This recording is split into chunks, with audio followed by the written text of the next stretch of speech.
ಬಸವಾಯ ನಮೋ ನಮಃ.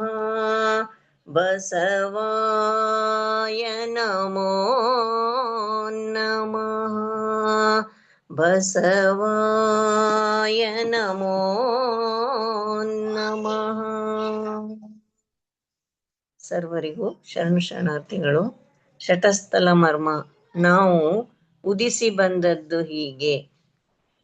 ಸಹಜದಿಂದ ನಿರಾಲಂಬಕ್ಕೆ ಬಂದು, ನಿರಾಲಂಬದಿಂದ ನಿರಂಜನಲಿಂಗಕ್ಕೆ ಬಂದು, ನಿರಂಜನಲಿಂಗದಿಂದ ನಿಶೂನ್ಯಲಿಂಗಕ್ಕೆ ಬಂದು, ನಿಶೂನ್ಯಲಿಂಗದಿಂದ ನಿಷ್ಕಲಲಿಂಗಕ್ಕೆ ಬಂದು, ನಿಷ್ಕಲಲಿಂಗದಿಂದ ಆತ್ಮತತ್ವದ ಐಕ್ಯಸ್ಥಲದ ಮಹಾಲಿಂಗದಲ್ಲಿ ಓಂಕಾರ ಪ್ರಣವ ಸ್ವರೂಪರಾಗಿ, ಆಕಾಶ ತತ್ವದ ಶರಣಸ್ಥಲದ ಪ್ರಸಾದಲಿಂಗದಲ್ಲಿ ಯಕಾರ ಪ್ರಣವ ಸ್ವರೂಪರಾಗಿ, ವಾಯುತತ್ವದ ಪ್ರಾಣಲಿಂಗೀ ಸ್ಥಳದ ಜಂಗಮಲಿಂಗದಲ್ಲಿ ವಕಾರ ಪ್ರಣವ ಸ್ವರೂಪರಾಗಿ, ಅಗ್ನಿತತ್ವದ ಪ್ರಸಾದಿ ಸ್ಥಳದ ಶಿವಲಿಂಗದಲ್ಲಿ ಶಿಕಾರ ಪ್ರಣವ ಸ್ವರೂಪರಾಗಿ, ಅಪ್ಪು ತತ್ವದ ಮಾಹೇಶ್ವರ ಸ್ಥಳದ ಗುರುಲಿಂಗದಲ್ಲಿ ಮಕಾರ ಪ್ರಣವ ಸ್ವರೂಪರಾಗಿ, ಪೃಥ್ವಿ ತತ್ವದ ಭಕ್ತಸ್ಥಳದ ಆಚಾರಲಿಂಗದಲ್ಲಿ ನಕಾರ ಪ್ರಣವ ಸ್ವರೂಪರಾಗಿ, ಮಹಾಲಿಂಗದ ಆಣತೆವಿಡಿದು ಪವಿತ್ರವಾದ ತಂದೆ ತಾಯಿಗಳ ಚಿದ್ಗರ್ಭದಿಂದ ಉದಯಿಸಿ ಈ ಲಿಂಗಲೀಲಾ ಕ್ರಿಯಾಭೂಮಿಗೆ ಬಂದಿದ್ದೇವೆ. ಆದ್ದರಿಂದ ನಮ್ಮ ಮೂಲ ಸ್ವರೂಪದ ಹೆಸರು ನಮಃ ಶಿವಾಯ. ಓಂ ಬಸವ. ನಮಃ ಶಿವಾಯ. ಓಂ ಬಸವ. ನಮಃ ಶಿವಾಯ. ಓಂ ಬಸವ. ಸರ್ವರಿಗೂ ಶರಣು ಶರಣಾರ್ಥಿಗಳು.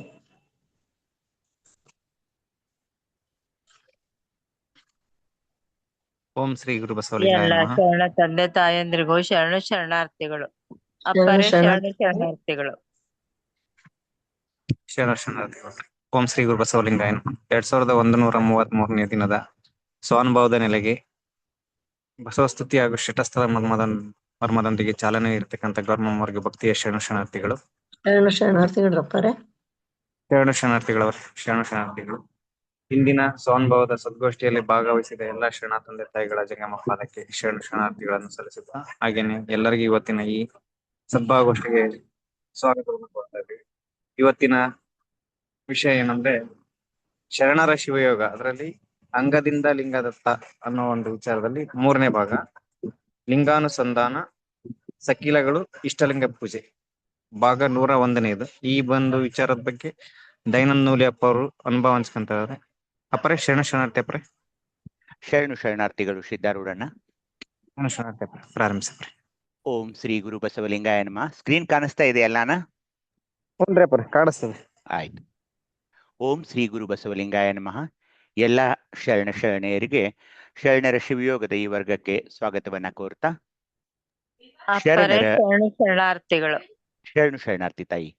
ಶರಣರ ಶಿವಯೋಗ ಅಂತ ಒಂದು ವಿಸ್ತೃತವಾದ ಅಧ್ಯಯನದಲ್ಲಿ ನಾವು ತೊಡಗಿದ್ದೀವಿ.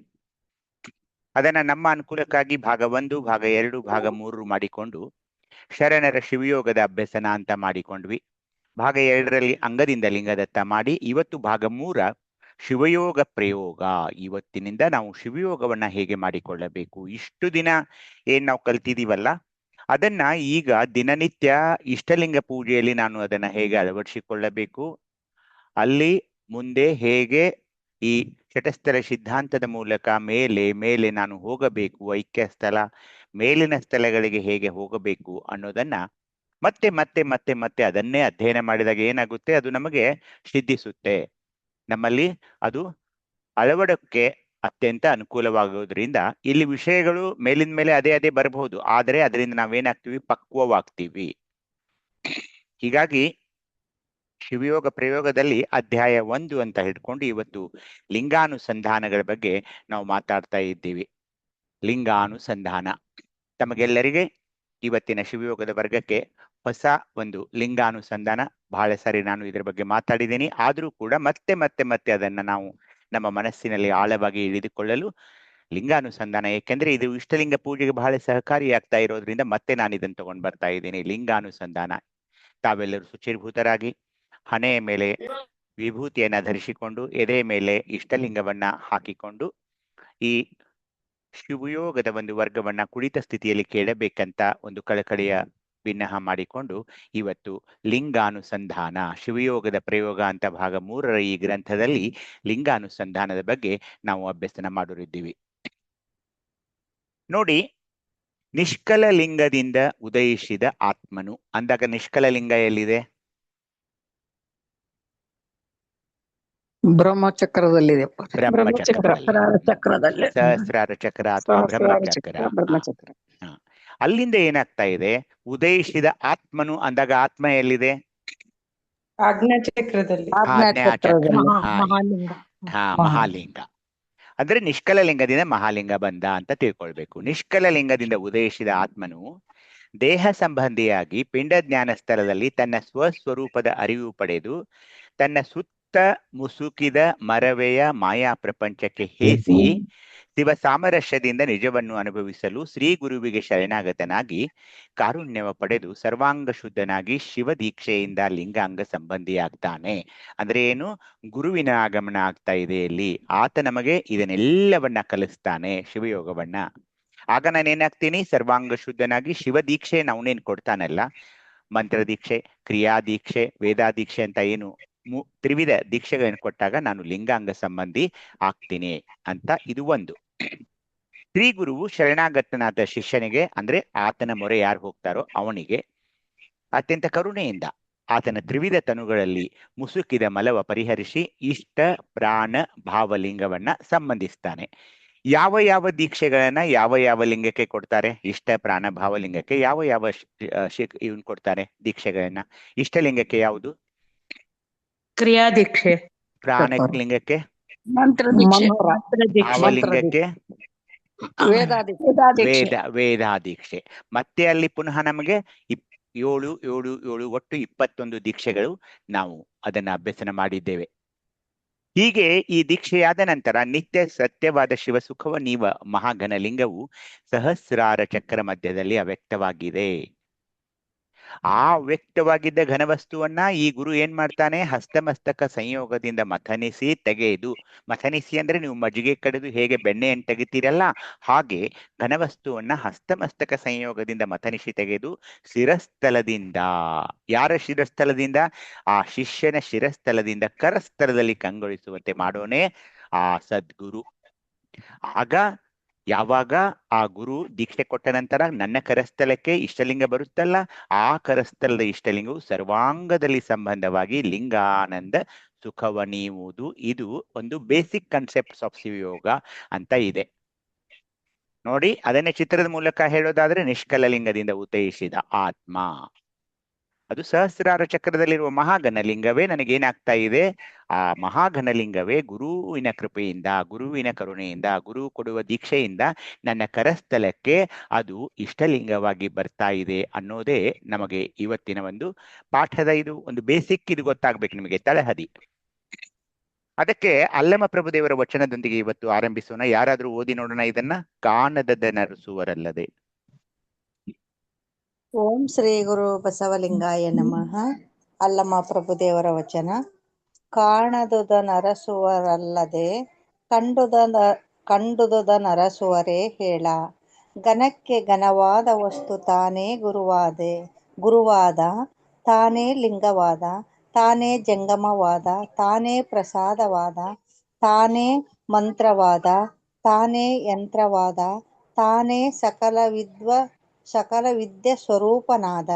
ಇಂಥವೆಲ್ಲವನ್ನೊಳಗೊಂಡು ಎನ್ನ ಕರಸ್ಥಲಕ್ಕೆ ಬಂದು ಇನ್ನು ನಿರ್ವಿಕಾರ ಗುಹೇಶ್ವರ. ಸಮಗ್ರ ವಚನ ಸಂಪುಟ 2, ವಚನದ ಸಂಖ್ಯೆ 55. ಸರ್ವರಿಗೂ ಶರಣು ಶರಣಾರ್ಥಿಗಳು. ಶರಣು ಶರಣಾರ್ಥಿ ಅಕ್ಕ. ನೋಡಿ, ನಾವೆಲ್ಲ ಹೇಗಂದ್ರೆ ನಮ್ಮ ಕಣ್ಣಿಗೆ ಯಾವ ವಸ್ತು ಕಾಣೋಲ್ವಾ ಅದನ್ನ ಹುಡ್ಕೊಳಕ್ ಶುರು ಮಾಡ್ತೀವಿ. ಕಣ್ಣೆದ್ರಿಗೆ ಯಾವ್ದು ಕಾಣಿಸುತ್ತಲ್ಲ ಅದನ್ನ ಯಾರು ಹುಡುಕಾಡ್ತಾರೆ? ಯಾರು ಹುಡುಕಾಡೋಲ್ಲ. ಯಾವುದು ಕಾಣಿಸೋಲ್ವೋ ಅದನ್ನ ಹುಡ್ಕೊಳಕ್ ಶುರು ಮಾಡ್ತೀವಿ. ಅದರಂತೆಯೇ ಪರಕ್ಕೆ ಪರ, ಘನಕ್ಕೆ ಮಹಾಘನವೆನಿಸುವ ಪರವಸ್ತುವೇ ಲೋಕ ಕಲ್ಯಾಣಕ್ಕಾಗಿ ಕಾರುಣ್ಯ ನೀಡಲು ಅದು ಹೇಗೆ ಬರ್ತಾ ಇದೆ? ಗುರು ರೂಪಾಗಿ ಬರ್ತಾ ಇದೆ. ಅನುಸಂಧಾನ ಅನುಭವದ ಆನಂದವೀಯಲು ಕರಮನ ಭಾವದಲ್ಲಿ ಲಿಂಗ ರೂಪವಾಗಿ ಭಕ್ತಿಯನ್ನ ಸವಿದು ಅನುಭವ ನೀಡಲು ಅನುಭಾವಿ ಜಂಗಮ ರೂಪಾಗಿ ಬಂದಿದೆ. ಯಾವುದು? ಆ ನನ್ನ ಕರಸ್ಥಲದಲ್ಲಿಯ ಇಷ್ಟಲಿಂಗ.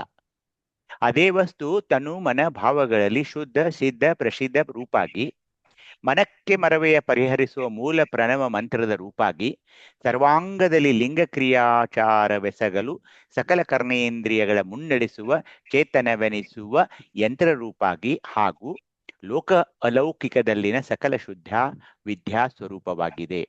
ಈ ರೀತಿಯಾಗಿ ಸಕಲ ವಿಶ್ವವನ್ನ ಒಳಗೊಂಡಿರುವ ಪರಾತ್ಪರ ವಸ್ತುವು ಗುರು ಕಾರುಣ್ಯದಿಂದ ಎನ್ನ ಮನ ಭಾವ ಮನ ಕಂಗಳಿಂದ ಕರಸ್ಥಲಕ್ಕೆ ಬಂದು ಕಂಗೊಳಿಸ್ತಾ ಇದೆ.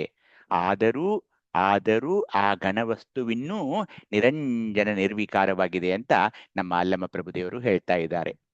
ಹಾಗೇನೆ ಉರಿಲಿಂಗ ಪೆದ್ದಿಗಳ ಒಂದು ವಚನ ಹೇಳ್ತಾ ಇದ್ದಾರೆ, ಓದಿ ನೋಡೋಣ. ವಟ ಬೀಜ ವಟ.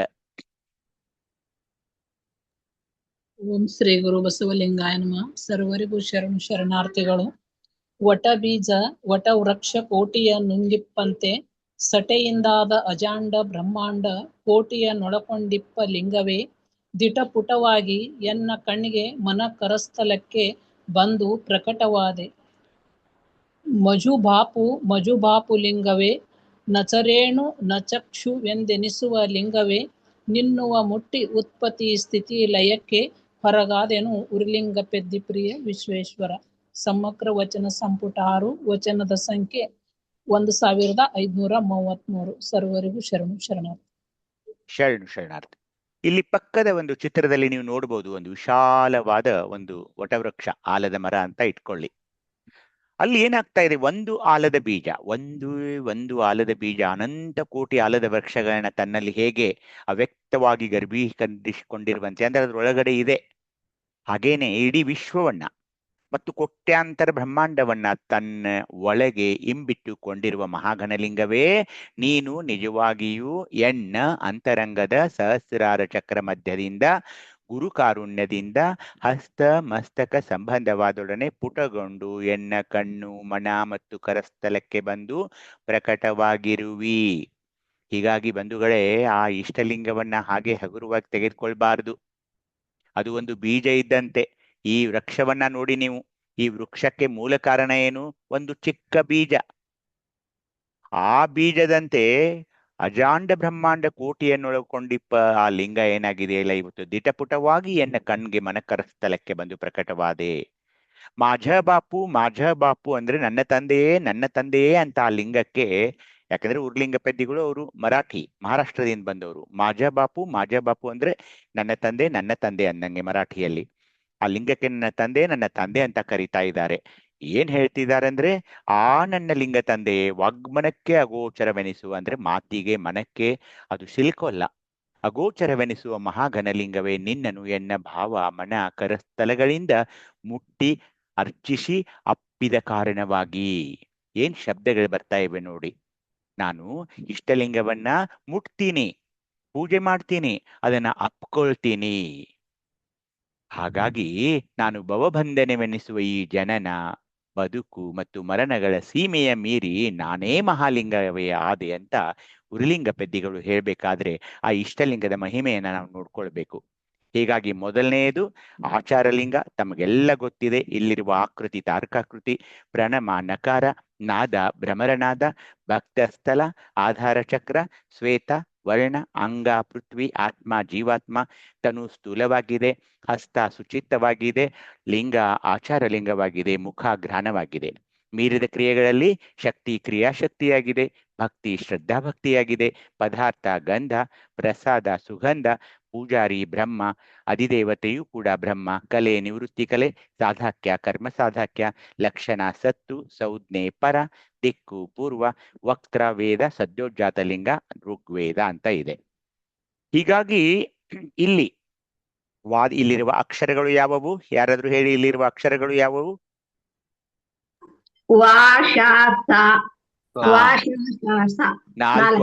ನಾಲ್ಕು ದಳಗಳಲ್ಲಿ 4 ಅಕ್ಷರಗಳು. ಅದನ್ನೇ ಏನ್ ಹೇಳಿದ್ರೆ ಅಂದ್ರೆ, ನಮ್ಮ ಗುರುಸಿದ್ಧ ಸ್ವಾಮಿ ಶರಣರು ತಮ್ಮ ತಮ್ಮ ಹಸ್ತದ 96 ಅಂಗಲ ಪ್ರಮಾಣದ ದೇಹದ ಗುದದಿಂ ಮೇಲೆರಡಂಗುಲ ವೃಷಣದಿಂ ಕೆಳಗೆರಡಂಗುಲ ಮುಭಯ ಮಧ್ಯದ ಚತುರಸ್ರದ ಭೂಮಿಯ ನಡುವಣ ತ್ರಿಕೋಣಾಯಂತರಾಳದ ಮಂಡಲತ್ರಯ ಧರಿಯರ್ನೆಯ ಪೀತವರ್ಣದ ವಾದಿಸಾಂತಯುಕ್ತವಾದ ಚೌದಳ ಅಂದ್ರೆ 4 ದಳ ಕಮಲಕರ್ಣಿಕೆಯ ಸೂಕ್ಷ್ಮರಂಧ್ರಗೃತ ಪ್ರಣವ ತಾರಕಾಕೃತಿಯ ನಕಾರಮೇ ಆಚಾರಲಿಂಗ ವಿಹುದು ನಿನ್ನ ಸದ್ಯೋಜ್ಜಾತ ಸ್ವರೂಪ ಮಾದುದಯ್ಯ ಪರಮಶಿವಲಿಂಗ ಪಟುತರ ಕೃಪಾರಸ ತರಂಗ ಅಂತ ಹೇಳಿದ್ರು. ಎಲ್ಲಿ ಇರ್ತಾ ಇದೆ ನೋಡಿ ಇದು ಎಲ್ಲ ಶಿವಶರಣರು ಅವರು ವಿಜ್ಞಾನಿಗಳಾಗಿರೋದ್ರಿಂದ ಅದು ಎಲ್ಲಿದೆ? ಗುದದ್ವಾರ. ಇಲ್ಲಿ ನಿಮಗೆ ಗುದದ್ವಾರ ಕಾಣಿಸ್ತಾ ಇದೆ. ಇದು ಯೋನಿ, ಇದು ಗುದದ್ವಾರದ ಹಿಂದೆ ಎಲ್ಲಿ ನಮ್ಮ ಬೆನ್ನೆಲುಬು ಮುಗಿದು ಹೋಗುತ್ತಲ್ಲ, ಇದು ಕಾಸಿಕ್ಸ್ ಅಂತಾರೆ, ಅಂದ್ರೆ ಕೊನೆಯ ಬೆನ್ನು ಮೂಳೆ. ಆ ಗುದದ್ವಾರ ಮತ್ತು ಕೊನೆಯ ಬೆನ್ನ ಮೂಳೆಯ ನಡುವೆ ಇಲ್ಲಿ ಬರ್ತಾ ಇದೆ ನೋಡಿ. ಹಾಗೇನೆ ಇಲ್ಲಿ ಇದು ಗುದದ್ವಾರ, ಇದು ಬೆನ್ನೆಲುಬು, ಇಲ್ಲಿ ಮುಗಿತಾ ಇದೆ, ಇಲ್ಲಿ ಮೂಲಾಧಾರ ಚಕ್ರವಿರು. ಅದಕ್ಕೆ ಏನಂದ್ರು ಮೈಲಾರ ಬಸವಲಿಂಗ ದೇವರು ಗುದ ಮಂದಿರದೊಳಗೆ ಆಚಾರಲಿಂಗವನ್ನು ಅರ್ಪಿಸುವೆ ಅಂತ ಹೇಳುವಾಗ ಮೂಲಾಧಾರ ಈ ಗುದ ಮಂದಿರದ ಹಿಂದೆ ಮತ್ತು ಆ ಬೆನ್ನು ಮೂಳೆಯ ಕೊನೆಗೆ ಇರ್ತಾ ಇದೆ. ಹೀಗಾಗಿ ನೀವು ಕುಳಿತಾಗ, ಇಷ್ಟಲಿಂಗ ಪೂಜೆಯಲ್ಲಿ ಕುಳಿತಾಗ, ಭೂಮಿಯ ಮೇಲೆ ಕುಳಿತಾಗ, ಪೃಥ್ವಿ ತತ್ವವಿರುವ ಭೂಮಿಯ ಮೇಲೆ ಕುಳಿತಾಗ ಆ ಮೊಟ್ಟ ಮೊದಲ ಭಕ್ತ ಸ್ಥಳದಲ್ಲಿರುವ ಆಚಾರಲಿಂಗ, ಮೂಲಾಧಾರ ಚಕ್ರದಲ್ಲಿರುವ ಆಚಾರಲಿಂಗ ಪೂಜೆಯೊಂದಿಗೆ ನನ್ನ ಒಂದು ಇಷ್ಟಲಿಂಗ ಪೂಜೆ ಆರಂಭವಾಗುವುದಿದೆ. ಅದಕ್ಕೆ ಇದು ಅತ್ಯಂತ ಮಹತ್ವವಾದ. ಯಾಕೆ ಆರಂಭವಾಗೋದೇ ಇಲ್ಲಿಂದ ಶಿವಯೋಗ. ಅದಕ್ಕೆ ಈ ಮೂಲಾಧಾರ ಚಕ್ರದ ಬಗ್ಗೆ ಎಲ್ಲವನ್ನ ನಾವು ತಿಳ್ಕೊಂಡಿರ್ಬೇಕು. ಯಾಕೆ ಇದು ಬೇಕು, ಹೇಗೆ ಶುರು ಮಾಡ್ತೀವಲ್ಲ, ಓ ಆ ನಂ ನಂ ನಂ ಆಚಾರಲಿಂಗಾಯ ನಮಃ, ಆಚಾರಲಿಂಗಾಯ ನಮಃ, ಆಚಾರಲಿಂಗಾಯ ನಮಃ. ಆಚಾರಲಿಂಗಕ್ಕೆ ಶರಣು ಶರಣಾರ್ಥಿ, ಆಚಾರಲಿಂಗಕ್ಕೆ ಶರಣು ಶರಣಾರ್ಥಿ, ಆಚಾರಲಿಂಗಕ್ಕೆ ಶರಣು ಶರಣಾರ್ಥಿ ಅಂತ ಈ ಪ್ರಾರ್ಥನೆಯನ್ನೇನ್ ಮಾಡ್ತೀವಲ್ಲ, ಏಕೆಂದ್ರೆ ಇದು ಮೂಲಾಧಾರ ಚಕ್ರದಲ್ಲಿರುವ ಒಂದು ಆಚಾರಲಿಂಗದ ಪೂಜೆ ಅತ್ಯಂತ ಮಹತ್ವದ್ದಾಗಿದೆ. ಅದು ಯಾಕೆ ಮಹತ್ವದ್ದಾಗಿದೆ ಅಂದ್ರೆ, ಅಲ್ಲಿ ನಿಮ್ಗೆಲ್ಲ ಗೊತ್ತು, 4 ದಳಗಳಿರ್ತಾ ಇವೆ, ಶ ಅಂತ ಇದೀಗ ತಾಯಿಯವರು ಹೇಳಿದ್ರು. ಇಲ್ಲಿ ಆಚಾರಲಿಂಗವಿದೆ. ಹಾಗೇನೆ ಪೃಥ್ವಿ ತತ್ವ ಇದೆ ಅನ್ನೋದು ಗೊತ್ತು. ಇಲ್ಲಿ ಪ್ರಣವಾಕ್ಷರ ನ, ಇಲ್ಲಿ ಆಚಾರಲಿಂಗವಿದೆ. ಇಲ್ಲಿರುವ ಮುಖ ಗ್ರಾಣ, ಇಲ್ಲಿರುವ ಒಂದು ಕರ್ಮೇಂದ್ರಿಯ ಗುದ, ಅದು ಗೊತ್ತಿದೆ. ಶ ಏನಿದು ಶ ಅಂದ್ರೆ ವ್ಯಕ್ತಿತ್ವ ವಿಕಸನ, ನಿಮ್ಮ ಅಸ್ತಿತ್ವ, ನೀವು ಯಾರು, ಇಲ್ಲಿ ನೀವು ಹೇಗೆ ವಿಕಸನಗೊಳ್ಳಬೇಕು, ಇಲ್ಲಿ ಹೇಗೆ ನೀವು ಬೆಳೆಯಬೇಕು, ಅಂದ್ರೆ ದೈಹಿಕವಾಗಿ, ಮಾನಸಿಕವಾಗಿ, ಹಾಗೇನೆ ಆರೋಗ್ಯಕರವಾಗಿ ಹೇಗೆ ನೀವು ವಿಕಸನಗೊಳ್ಳಬೇಕು, ಅದ ವ್ಯಕ್ತಿತ್ವ ವಿಕಸನ. ಅಂದ್ರೆ ಶಾಂತ ನಿದ್ರೆ ಬರುತ್ತೆ ಈ ಆಚಾರಲಿಂಗದ ಪೂಜೆಯಿಂದ. ಹಾಗೇನೆ ಷಡ್ಗುಣಗಳಿವೆ, ಕ್ಷಮೆ, ದಮೆ, ಶಾಂತಿ, ಸೈರಣೆ, ಸತ್ಯ, ನಿತ್ಯ. ಈ ಗುಣಗಳು ನಿಮ್ಮಲ್ಲಿ ಅವು ಹೆಚ್ಚಾಗಿ ಬೆಳೆಯಲು ಆರಂಭತಾ ಇವೆ, ಷಡ್ಗುಣಗಳು. ಹಾಗೇನೆ ಸಹನಶೀಲತೆ ನಿಮ್ಮಲ್ಲಿ ಬಹಳ ಬೆಳೀತಾ ಇದೆ. ಚಿಕ್ಕ ಪುಟ್ಟ ಮಾತುಗಳಿಗೆ ಕೋಪಿಸಿಕೊಳ್ಳೋದು, ಸಿಟ್ಟು ಮಾಡ್ಕೊಳ್ಳೋದು, ಯಾರಿಗೆ ಏನಾದ್ರೂ ಅತ್ಯಂತ ಒಂದು ಏರಿದ ಧ್ವನಿಯಲ್ಲಿ ಬೈಗಳನ್ನು ಬೇಯೋದು, ಈ ತರದ ಎಲ್ಲ ಗುಣಗಳು ನಿಮ್ಮಲ್ಲಿ ಅವು ಸಿಗೋಲ್ಲ. ಏಕೆಂದ್ರೆ ಸಹನಶೀಲತೆ ಅನ್ನೋದು ನಿಮ್ಮಲ್ಲಿ ಇಲ್ಲಿ ಮರುಗಟ್ತಾ ಇದೆ. ಹೀಗಾಗಿ ಶ ಅಂತ 4 ದಳದ ಅಕ್ಷರಗಳನ್ನ ಇಲ್ಲಿ ಕೊಟ್ಟು ಇಲ್ಲಿ ಆಚಾರಲಿಂಗವನ್ನ ಕೊಟ್ರು. ಆಚಾರಗಳಿಂದ, ಪಂಚಾಚಾರಗಳಿಂದ ಇಲ್ಲಿ ನಾವು ಬಲಿಷ್ಠರಾಗಬೇಕಾಗ್ತಾ ಇದೆ. ಎಲ್ಲ ಪಂಚಾಚಾರಗಳ ಬಗ್ಗೆ ನಿಮಗೆ ಈಗಾಗಲೇ ಹೇಳಿಯಾಗಿದೆ. ಹೀಗಾಗಿ ಈ ಒಂದು ಇಲ್ಲಿರುವ ಒಂದು ಇದನ್ನ ಏನಂದ್ರೆ, ಭಕ್ತಂಗೆ ಪೃಥ್ವಿಯ ಅಂಗ, ಆ ಅಂಗಕ್ಕೆ ಶುಚಿತ್ವವೇ ಹಸ್ತ. ಶುಚಿತ್ವವೇ ಹಸ್ತ ಅಂದಾಗ ಆ ಹಸ್ತಕ್ಕೆ, ಶುಚಿತ್ವ ಹಸ್ತ ಅಂದ ತಕ್ಷಣ ನಿಕ್ಕಾಮಿಯಾದವರಿಗೆ ಶುಚಿತ್ವವೇ ಹಸ್ತ ಅಂತಾರೆ. ನಿಕ್ಕಾಮಿಯಾಗಬೇಕು, ಕಾಮವನ್ನ ಜಯಿಸಬೇಕು, ಆ ಮಾಯೆಯನ್ನ ಜಯಿಸಬೇಕು. ಅದಕ್ಕೆಂದೇ ನಿರ್ಮಾಯಕಂತೆ ಇರುವ ಇಷ್ಟಲಿಂಗ ನಮ್ಗೆ ಕೊಟ್ಟಿದ್ದಾರೆ ಎಲ್ಲಾ ಶರಣರು. ನಿರ್ಮಾಯಕಂತೆ, ಆ ಸುಚಿತ್ತ ಹಸ್ತ ಅಂದ್ರೆ ಏನು? ಅಲ್ಲಿರುವ ಕಾಮವನ್ನ ನಾವು ನಿಕ್ಕಾಮಿಯಾಗಬೇಕು. ಆ ಹಸ್ತಕ್ಕೆ ಕರ್ಮ ಸಾಧಕ್ಯ, ಆ ಸಾಧಕ್ಯಕ್ಕೆ ಕ್ರಿಯಾಶಕ್ತಿ ಅಂದ್ರೆ ಏನು? ನಾವು ಇಡೀ ಜೀವನದಲ್ಲಿ ಯಾವುದೇ ಸಮಸ್ಯೆ ಬರಲಿ, ಯಾವುದೇ ಕಷ್ಟ ಕಾರ್ಪಣ್ಯಗಳು ಬರಲಿ, ಯಾವುದೇ ತವಕ ತಲ್ಲಣಗಳು ಬರಲಿ, ಹೇಗೆ ನಾವು ಆ ಆಚಾರ ಲಿಂಗ ಪೂಜೆಯಿಂದ ಕ್ರಿಯಾಶಕ್ತಿಯನ್ನ ಹೊಂದಿ ಅವುಗಳನ್ನ ಎದುರಿಸಬೇಕು ಮತ್ತು ಜಯಿಸಬೇಕು. ಹೀಗಾಗಿ ಆ ಶಕ್ತಿಯನ್ನ ಪಡೆಯಬೇಕಾದ್ರೆ ನಾವು ಇಲ್ಲಿರುವ ಆಚಾರ ಲಿಂಗದ ಆರಾಧನೆ ಮಾಡಬೇಕಾಗ್ತಾ ಇದೆ. ಆ ಲಿಂಗಕ್ಕೆ ನಿವೃತ್ತಿಯೇ ಕಲೆ ಅಂದಾಗ ಎಲ್ಲ ಕೆಟ್ಟಗಳನ್ನು ಬಿಡುವುದೇ ನಿವೃತ್ತಿ ಮಾಡಿಕೊಳ್ಳಬೇಕು. ಆ ಕಲೆಗೆ ಜ್ಞಾನೇಂದ್ರಿಯವೇ ಮುಖ. ಜ್ಞಾನೇಂದ್ರಿಯವೇ ಮುಖ ಅಂದ್ರೆ ಇಲ್ಲಿರುವ ಜ್ಞಾನೇಂದ್ರಿಯ ಇಲ್ಲಿ ಮೂಗಾಗಿದೆ, ನಾಸಿಕವಾಗಿದೆ. ಆ ಮುಖಕ್ಕೆ ಸುಪರಿಮಳ ದ್ರವ್ಯಗಳನ್ನು ರುಚಿ ತೃಪ್ತಿಯನ್ನರಿದು ಸದ್ಭಕ್ತಿಯಿಂದ ಅರ್ಪಿಸಿ ಸುಗಂಧ ಪ್ರಸಾದವ ಭೋಗಿಸಿ ಸುಖಿಸುತ್ತೀನಿ ಅಂತ ನೀವು ಅದನ್ನ ಚನ್ನಬಸವಣ್ಣನವರು ಈ ಸ್ಥಳದ ಬಗ್ಗೆ ಹೇಳಿದರು. ಹೀಗಾಗಿ ಮೊಟ್ಟ ಮೊದಲು ಈ ಶಿವಯೋಗದಲ್ಲಿ ಈ ಲಿಂಗವನ್ನ ನಾವು ಆರಾಧಿಸೋದ್ರಿಂದ ನಮ್ಮ ಗುರುದೇವರು ಕೂಡ ನಮಗೆ ಎಷ್ಟು ಚೆನ್ನಾಗಿ ಹೇಳಿದ್ರೆ ಅಂದ್ರೆ, ಆಚಾರ ಲಿಂಗ ಬಿಡಿದು ಅನುಭವ ಲಿಂಗ ಸಿದ್ಧಿ. ಯಾಕೆ ಇಲ್ಲಿ ಬರಬೇಕು? ಯಾಕೆ ಸ್ವಾನುಭವದ ನೆಲೆಯಲ್ಲಿ ಬಂದು ಇಲ್ಲಿ ಅನುಭವವನ್ನ ಪಡೆದುಕೊಳ್ಳಬೇಕಂದ್ರೆ, ನಾವು ಮೊಟ್ಟ ಮೊದಲು ಶಿವಯೋಗದ ಪಾಠ, ಶಿವಯೋಗದ ವರ್ಗ, ಶಿವಯೋಗದವನ್ನು ಮಾಡಿಕೊಳ್ಳಲು ಕಲಿಬೇಕೇನಂದ್ರೆ ಈ ಆಚಾರ ಲಿಂಗದ ಪೂಜೆಯನ್ನ ಕಲಿಬೇಕು. ಅದಕ್ಕೇನ್ ಬೇಕು? ಅನುಭವ ಬೇಕು.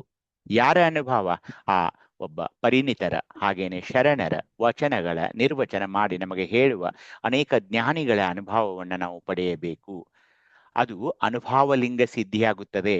ಆಚಾರ ಲಿಂಗ ಅಂದ ತಕ್ಷಣ ನಾವು ಅನುಭವವನ್ನ ಪಡಿಬೇಕು. ಏನ್ ಹೇಳ್ತಿದ್ದಾರೆ ಈ ವಚನದಲ್ಲಿ? ಏನ್ ಹೇಳ್ತಿದ್ದಾರೆ ನಮ್ಮ ಶರಣರು? ಅವರು ಹೇಗೆ ಶಿವಯೋಗವನ್ನ ಮಾಡಿಕೊಂಡಿದ್ದರು?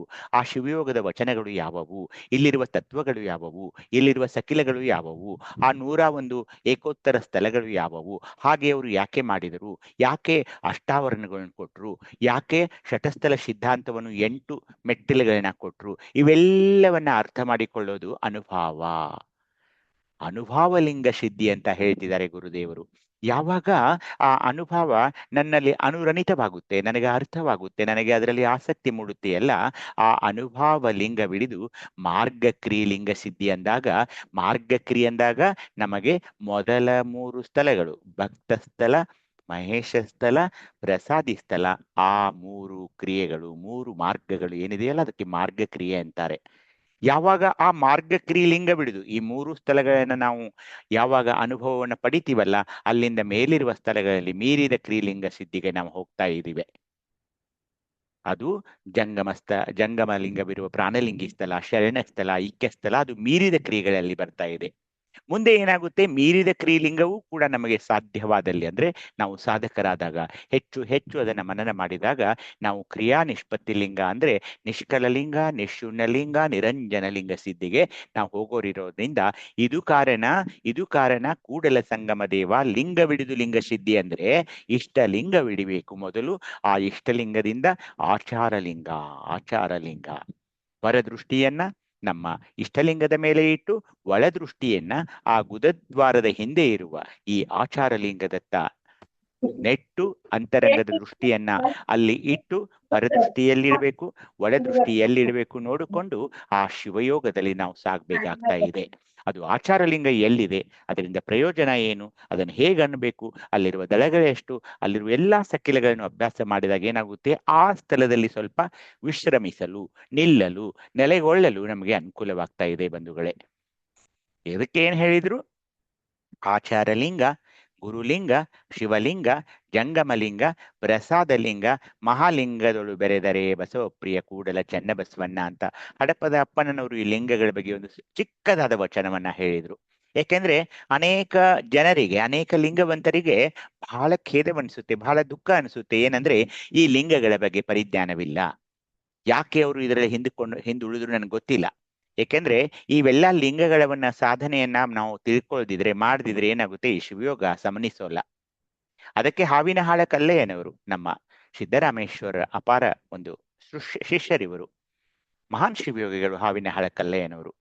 ಆದಿಜಂಗಮಕ್ಕೆ ಸ್ವಾಯತ್ತವಾದಲ್ಲಿ ಆಚಾರಲಿಂಗ ಪ್ರಾಣಿ, ಆಚಾರಲಿಂಗ ಸ್ವಾಯತ್ತವಾದಲ್ಲಿ ಗುರುಲಿಂಗ ಪ್ರಾಣಿ, ಗುರುಲಿಂಗ ಸ್ವಾಯತ್ತವಾದಲ್ಲಿ ಶಿವಲಿಂಗ ಪ್ರಾಣಿ, ಶಿವಲಿಂಗ ಸ್ವಾಯತ್ತವಾದಲ್ಲಿ ಜಂಗಮಲಿಂಗ ಪ್ರಾಣಿ, ಜಂಗಮಲಿಂಗ ಸ್ವಾಯತ್ತವಾದಲ್ಲಿ ಪ್ರಸಾದಲಿಂಗ ಪ್ರಾಣಿ, ಪ್ರಸಾದಲಿಂಗ ಸ್ವಾಯತ್ತವಾದಲ್ಲಿ ಮಹಾಲಿಂಗ ಪ್ರಾಣಿ, ಮಹಾಲಿಂಗ ಸ್ವಾಯತ್ತವಾದಲ್ಲಿ ಶೂನ್ಯಲಿಂಗ ಪ್ರಾಣಿ ಅಂತ ಹೇಳ್ತಾ, ಶೂನ್ಯಲಿಂಗ ಸ್ವಾಯತ್ತವಾದಲ್ಲಿ ಲಿಂಗೇ ಜಾತಂ ಲಿಂಗೇ ಬೀಜಂ ಎಂಬುದಾಗಿ ಉಪಮೆಗೆ ನಿಲುಕದ ಉಪಮಾತೀತ ನೀನೇ ಬಲ್ಲೆ ಅಂತ ಪರಮನ ಕುರಿತು ಅವರು ಹೇಳಿದ್ರು. ಹೀಗಾಗಿ ಬಂಧುಗಳೇ, ಈ ಲಿಂಗಗಳು ಎಲ್ಲಿವೆ, ಈ ಚಕ್ರಗಳು ಯಾವುವು, ಆ 24 ಸಕಿಲ್ಗಳನ್ನು ನಾವು ಎಲ್ಲಿ ತನಕ ಮನನ ಮಾಡೋದಿಲ್ವೋ ಶಿವಯೋಗದಲ್ಲಿ ನಾವು ಮುಂದುವರಿಯಲು ಸ್ವಲ್ಪ ಕಷ್ಟ ಆಗುತ್ತೆ. ಹೀಗಾಗಿ ಮೇಲಿಂದ ಮೇಲೆ ಈ ಪಾಠಗಳನ್ನ ಯಾಕೆ ನಾನು ತಗೊಳ್ತಾ ಇದ್ದೀನಿ ಅಂದ್ರೆ, ಎಲ್ಲರೂ ಕೂಡ್ಕೊಂಡು ಹೆಚ್ಚು ಹೆಚ್ಚು ಯೋಗಗಳನ್ನ ಅರ್ಥ ಮಾಡಿಕೊಂಡು ಪಕ್ವವಾದ್ರೆ ಏನಾಗುತ್ತೆ, ನಮಗೆ ಶಿವಯೋಗದಲ್ಲಿ ಮುಂದುವರಿಯಲು ಸಾಧ್ಯವಾಗ್ತಾ ಇದೆ ಅಂತ ಹೇಳ್ತಾ, ಮೂಲಾಧಾರ ಚಕ್ರದ ಈ ಧ್ಯಾನದಿಂದ ಏನಾಗ್ತಾ ಇದೆ ಅನ್ನೋದು ಇನ್ನೊಮ್ಮೆ ಅದನ್ನು ಮನನ ಮಾಡ್ಕೊಳ್ಳೋಣ. ಏನಂದ್ರೆ, ಜೀವನದ ಮೂಲಾಧಾರ ಮತ್ತು ಅಸ್ತಿತ್ವ. ನೀನು ಯಾರು?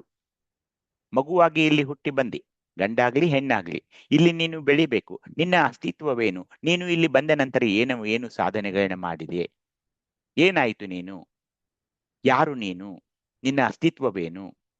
ಈ ಲೋಕಕ್ಕೆ ನೀನೇನ್ ಕೊಟ್ಟೆ? ಇಲ್ಲಿಂದ ಏನ್ ತೆಗೆದುಕೊಂಡೆ? ಈ ತರದ ಎಲ್ಲಾ ಚಿಂತನೆಗಳು ಈ ಮೂಲಾಧಾರ ಚಕ್ರದಲ್ಲಿ ಆಗ್ತಾ ಇವೆ. ಹುಟ್ಟಿದೆ, ಬೆಳೆದೆ, ಸತ್ತೆ, ಅದು ಜೀವನ ಅಲ್ಲ. ಇಲ್ಲಿ ನಾನು ಏನು ಅಸ್ತಿತ್ವವನ್ನ ಪಡೆದುಕೊಂಡೆ? ಏನನ್ನು ಮಾಡಿದೆ? ಯಾರಿಗೆ ಸಹಾಯ ಮಾಡಿದೆ?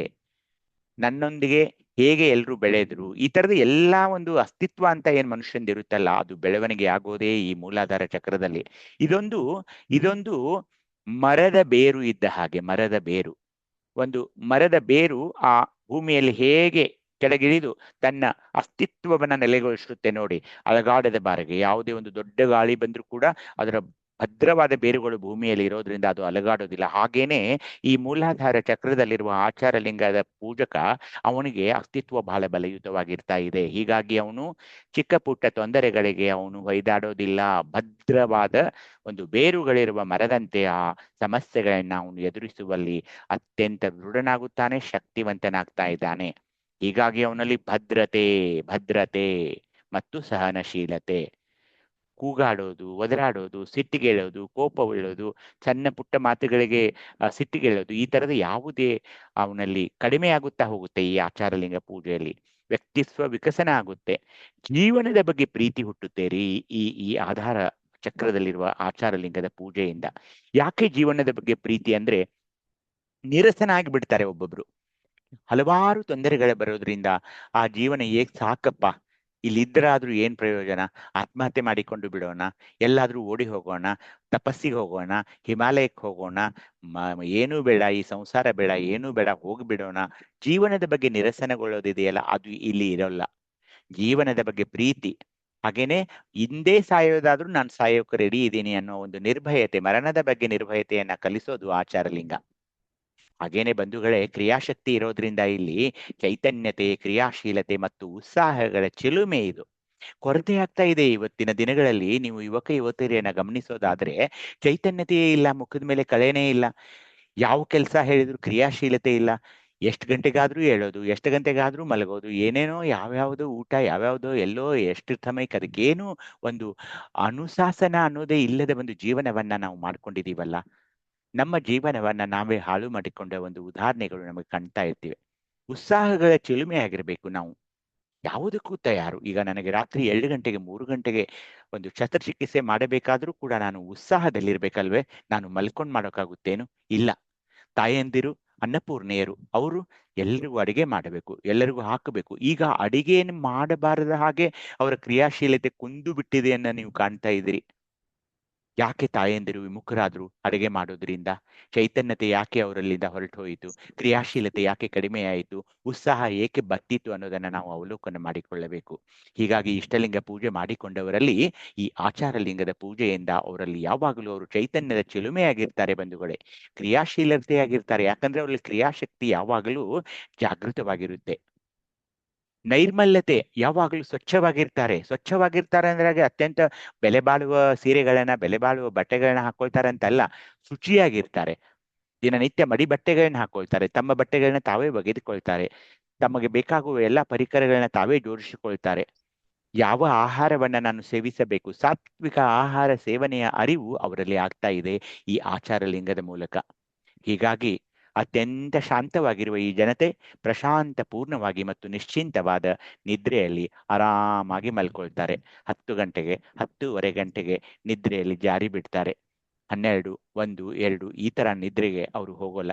ಬೆಳಿಗ್ಗೆ ಎಷ್ಟು ಸಾಧ್ಯವಾಗುತ್ತೋ ಅಷ್ಟು 5 ಗಂಟೆಗೆ ಎದ್ದು ಇಷ್ಟಲಿಂಗ ಪೂಜೆಯನ್ನ ಮಾಡಿಕೊಳ್ಳುವುದೇ ಇವರು ಒಂದು ಆಚಾರ ಆಗಿರುತ್ತೆ. ಯಾಕಂದ್ರೆ ಇದು ಆಚಾರ ಲಿಂಗ.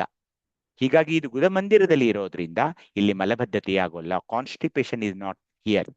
ಮೂಲವ್ಯಾಧಿ ಆಗೋದು, ಅತಿಸಾರ ಆಗೋದು, ರಕ್ತ ಬೀಳೋದು ಗುದದ್ವಾರದಿಂದ, ಅಲ್ಲಿ ಕಿವ ಆಗೋದು, ಫಿಶ್ಯುಲ್ ಆಗೋದು, ಫಿಶರ್ ಆಗೋದು, ಈ ತರದ ಎಲ್ಲ ಒಂದು ರೋಗಗಳು ಕೂಡ ಈ ಮಲಬದ್ಧತೆ, ಈ ತರದ ಎಲ್ಲವನ್ನ ಈ ಆಚಾರ ಲಿಂಗವಿರುವ ಒಂದು ಗುದದ್ವಾರದ ಒಂದು ಸಮರ್ಪಕ ನಿರ್ವಹಣೆ ಈ ಆಚಾರ ಲಿಂಗದಿಂದ ಆಗ್ತಾ ಇದೆ ಬಂಧುಗಳು. ಇದು ಸತ್ಯ. ಇದನ್ನ ಇಡೀ ವಿಶ್ವ ನಂಬ್ತಾ ಇದೆ. ಯಾವುದು? ಈ ಮೂಲಾಧಾರ ಚಕ್ರದಲ್ಲಿರುವ ಮೂಲಾಧಾರ ಚಕ್ರ ಎಲ್ಲರ ಬಗ್ಗೆ ಗೊತ್ತು, ಆದ್ರೆ ಅದರ ಧ್ಯಾನದ ಬಗ್ಗೆ ವಿಶ್ವ ಮಾತಾಡೋಲ್ಲ. ಅಲ್ಲಿ ಲಿಂಗ ಇದೆ, ಅಲ್ಲಿ ಒಂದು ಪೂಜೆ ಹೇಗೆ ಮಾಡಿಕೊಳ್ಳಬೇಕು, ಯಾವ ಧರ್ಮವು ಇದರ ಬಗ್ಗೆ ಹೇಳೋಲ್ಲ. ಕೇವಲ ಲಿಂಗವಂತ ಧರ್ಮದ ಶರಣರು ಮಾತ್ರ ವಚನಗಳ ಮೂಲಕ ಇಲ್ಲೊಂದು ಲಿಂಗವನ್ನು ಕೊಟ್ಟು ಅದನ್ನು ಹೇಗೆ ಆಕ್ಟಿವೇಟ್ ಮಾಡಬೇಕು ಅನ್ನೋದನ್ನ ಅತ್ಯಂತ ಸರಳವಾಗಿ, ಸರಾಗವಾಗಿ, ನೇರವಾಗಿ ಹೇಳ್ತಾರೆ. ಅಲ್ಲಿ ಅಕ್ಷರಗಳನ್ನು ಕೂಡ ಕನ್ನಡದ ಅಕ್ಷರಗಳನ್ನು ವ ಶ ಶ ಅಂತ ತಾವೇನ್ ಹೇಳಿದ್ರಿ ಆ 4 ಅಕ್ಷರಗಳನ್ನ ಕೊಟ್ಟು ತಾವು ಅತ್ಯಂತ ಅಭಿಮಾನ ಪಡಬೇಕು ಈ ಧರ್ಮದ ಬಗ್ಗೆ. ಏಕೆಂದ್ರೆ ಈ ತರ ಒಂದು ಚಕ್ರದಲ್ಲಿ ಲಿಂಗವನ್ನ ಕೊಟ್ಟು ಅದನ್ನ ಹೇಗೆ ಪೂಜಿಸಿಕೊಂಡು ನಾನು ಹೇಗೆ ಶಿವಯೋಗದಲ್ಲಿ ಮುಂದೆ ಸಾಗಬೇಕು, ಯಾಕಂದ್ರೆ ಇದು ಮೊದಲನೆಯ ಸೋಪಾನದ ಒಂದು ಮೆಟ್ಟಿಲು. ಅದನ್ನ ಎಷ್ಟು ಚೆನ್ನಾಗಿ ನಮ್ಮ ಶರಣೆಯರು ಹೇಳಿದ್ರು.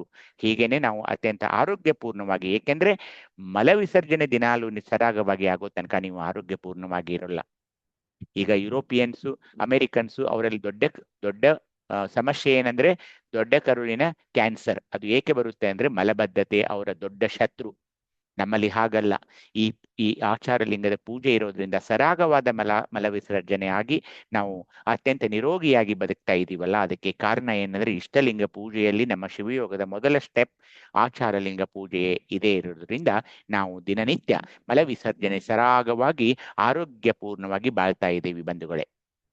ಹೀಗಾಗಿ ಇದು ಇಲ್ಲಿ ಹೇಗೆ ಆಚಾರ ಲಿಂಗದ ಪೂಜೆಯನ್ನ ನೀವು ಅದನ್ನ ಬೇರೆ ಬೇರೆ ಧರ್ಮದಲ್ಲಿ ಬೇರೆ ಬೇರೆ ತರ ಹೇಳ್ತಾರೆ. ನೀವು ಧ್ಯಾನ ಮಾಡೋದಾದ್ರೆ ಅದು ಇರುತ್ತೆ.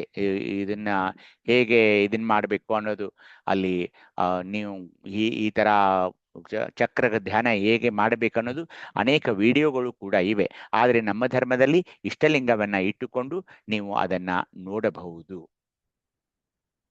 ಹೀಗೆ ಈ ಆಚಾರ ಲಿಂಗದಲ್ಲಿ ನೀವು ಭಕ್ತಸ್ಥಳದಿಂದ ಮುಂದೆ ಬಂದಾಗ ಸ್ವಾಧಿಷ್ಠಾನ ಚಕ್ರ ಮತ್ತು ಅದರ ಧ್ಯಾನ ಹೇಗೆ ಮಾಡಬೇಕು ಅನ್ನೋದನ್ನ ಈಗ ನೋಡಿಕೊಳ್ಳೋಣ. ಇಲ್ಲಿ ಗುರುಲಿಂಗ ಇದೆ, ಅದು ತಮಗೆ ಗೊತ್ತು. ಇಲ್ಲಿರುವ ಸ್ಥಳ ಮಹೇಶ ಸ್ಥಳ. ಇಲ್ಲಿರುವ ಮಾರ್ಗಕ್ರಿಯೆಗಳು ಆಕೃತಿ, ದಂಡಕಾಕೃತಿ, ಪ್ರಣಮ, ಮಕಾರ, ನಾದ, ವೇಣುನಾದ ಅಥವಾ ವೀಣಾನಾದ. ಸ್ಥಳ ಮಹೇಶ್ವರ ಸ್ಥಳ, ಚಕ್ರ ಸ್ವಾಧಿಷ್ಠಾನ, ವರ್ಣ ಪೀತ. ಇಲ್ಲಿರುವ ತತ್ವ ಅಪ್ಪು ಅಥವಾ ಜಲ, ಆತ್ಮ ಅಂತರಾತ್ಮ, ತನು ಸೂಕ್ಷ್ಮ, ಹಸ್ತ ಸುಬುದ್ಧಿ. ಸುಬುದ್ಧಿ ಅಂದ್ರೆ ಏನು? ಕೋಪಗೊಳ್ಳಬಾರದು. ಕೋಪವಿಲ್ಲದೆ ಇರೋ ಹಸ್ತ ಈ ಸುಬುದ್ಧಿ ಹಸ್ತ. ಲಿಂಗ ಗುರುಲಿಂಗ. ಇಲ್ಲಿರುವ ಮುಖ ಜಿಹ್ವೆ. ಹಾಗೇನೆ ಮೀರಿದ ಕ್ರಿಯೆಗಳಲ್ಲಿ ಶಕ್ತಿ ಜ್ಞಾನಶಕ್ತಿ, ಭಕ್ತಿ ನಿಷ್ಠಾಭಕ್ತಿ, ಪದಾರ್ಥ ರಸ, ಪ್ರಸಾದ ಸುರಸ, ಪೂಜಾರಿ ವಿಷ್ಣು, ಅಧಿದೇವತೆ ಪೂಜಾರಿ ಇಲ್ಲಿ ಬ್ರಹ್ಮ ಅಲ್ಲ, ವಿಷ್ಣುನೇ ಆಗ್ಬೇಕು. ಇಲ್ಲಿ ಸ್ವಲ್ಪ ತಪ್ಪಾಗಿದೆ. ಅಧಿದೇವತೆ ಮತ್ತೆ ವಿಷ್ಣು. ಕಲೆ ಪ್ರತಿಷ್ಠೆ ಕಲೆ, ಸಾಧಕ್ಯ ಕಳ್ತೃ, ಲಕ್ಷಣ ಚಿತ್ತು, ಸಂಜ್ಞೆ ಗೂಢ, ದಿಕ್ಕು ಪಶ್ಚಿಮ, ವಕ್ತಾವೇದ, ವಾಮದೇವಲಿಂಗ, ಯಜುರ್ವೇದ ಅಂತಿದೆ. ಇಲ್ಲಿರುವ ಅಕ್ಷರಗಳ ಬ ಭ ಮ ಯ ರ ಲ ಅಂತ 6 ದಳವಿರುವ ಕಮಲದ ಹೂ ಇಲ್ಲಿದೆ ಈ ಚಕ್ರದಲ್ಲಿ 6.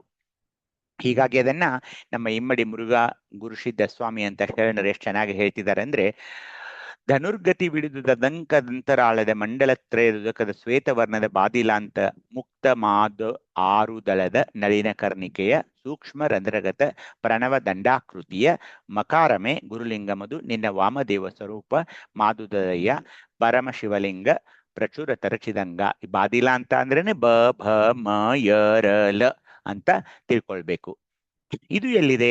ಸ್ವಾಧಿಷ್ಠಾನ ಚಕ್ರ ಅಂದರೆ ಎಲ್ಲಿ ನಮ್ಮ ಈ ಇದನ್ನ ನೋಡಿದ್ರೆ ನೀವು ಇಲ್ಲಿ ನೋಡಿ, ಇದು ಪೆಲ್ವಿಸ್ ಅಂತೀವಿ ನಾವು. ಅದನ್ನ ಇಲ್ಲಿ ಎಲ್ಲಿ ಜನನೇಂದ್ರಿಯಗಳು ಅಂದ್ರೆ ಹೆಣ್ಣು ಮಕ್ಕಳ ಗರ್ಭಾಶಯ ಅಂಡಾಣುಗಳು ಏನ್ ಬರ್ತಾವಲ್ಲ ಅಲ್ಲಿ ಒಳಗಡೆ ಪೆಲ್ವಿಸ್ ನಲ್ಲಿ ಅದು ಇರ್ತಾ ಇದೆ. ಇಲ್ಲಿ ನೋಡಿ, ಇಲ್ಲಿ ಬರ್ತಾ ಇದೆ ಅಥವಾ ಇಲ್ಲಿ. ಈ ಈ ಈ ಲಿಂಗಗಳ ಸ್ಥಾನವನ್ನ ತಾವು ಗಮನಿಸ್ಬೇಕು. ಇದು ನೋಡಿ, ಇದು ಗರ್ಭಾಶಯ, ಇದು ನಮ್ಮ ಗುದದ್ವಾರ, ಇದು ಮುಂದೆ ಇರೋದು ಮೂತ್ರಾಶಯ. ಈ ಸ್ಥಳದಲ್ಲಿ ಆ ಲಿಂಗ ಇರ್ತಾ ಇದೆ. ಇಲ್ಲಿ ಇರ್ತಾ ಇದೆ ನೋಡಿ, ಈ ತರ ಎಲ್ಲ ನರಗಳು ಇರ್ತಾವೆ. ಅಲ್ಲಿ ಸ್ಯಾಕ್ರಲ್ ಪ್ಲೆಕ್ಸಸ್ ಅಂತ ಇದೆ, ಅಲ್ಲಿ ಅದು ಇರ್ತಾ ಇದೆ.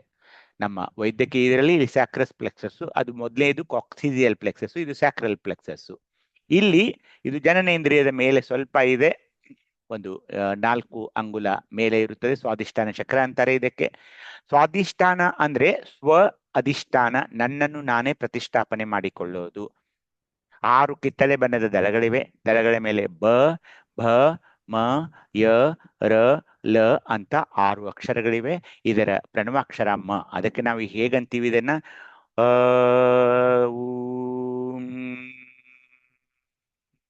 ಮಂ ಮಂ ಮಂ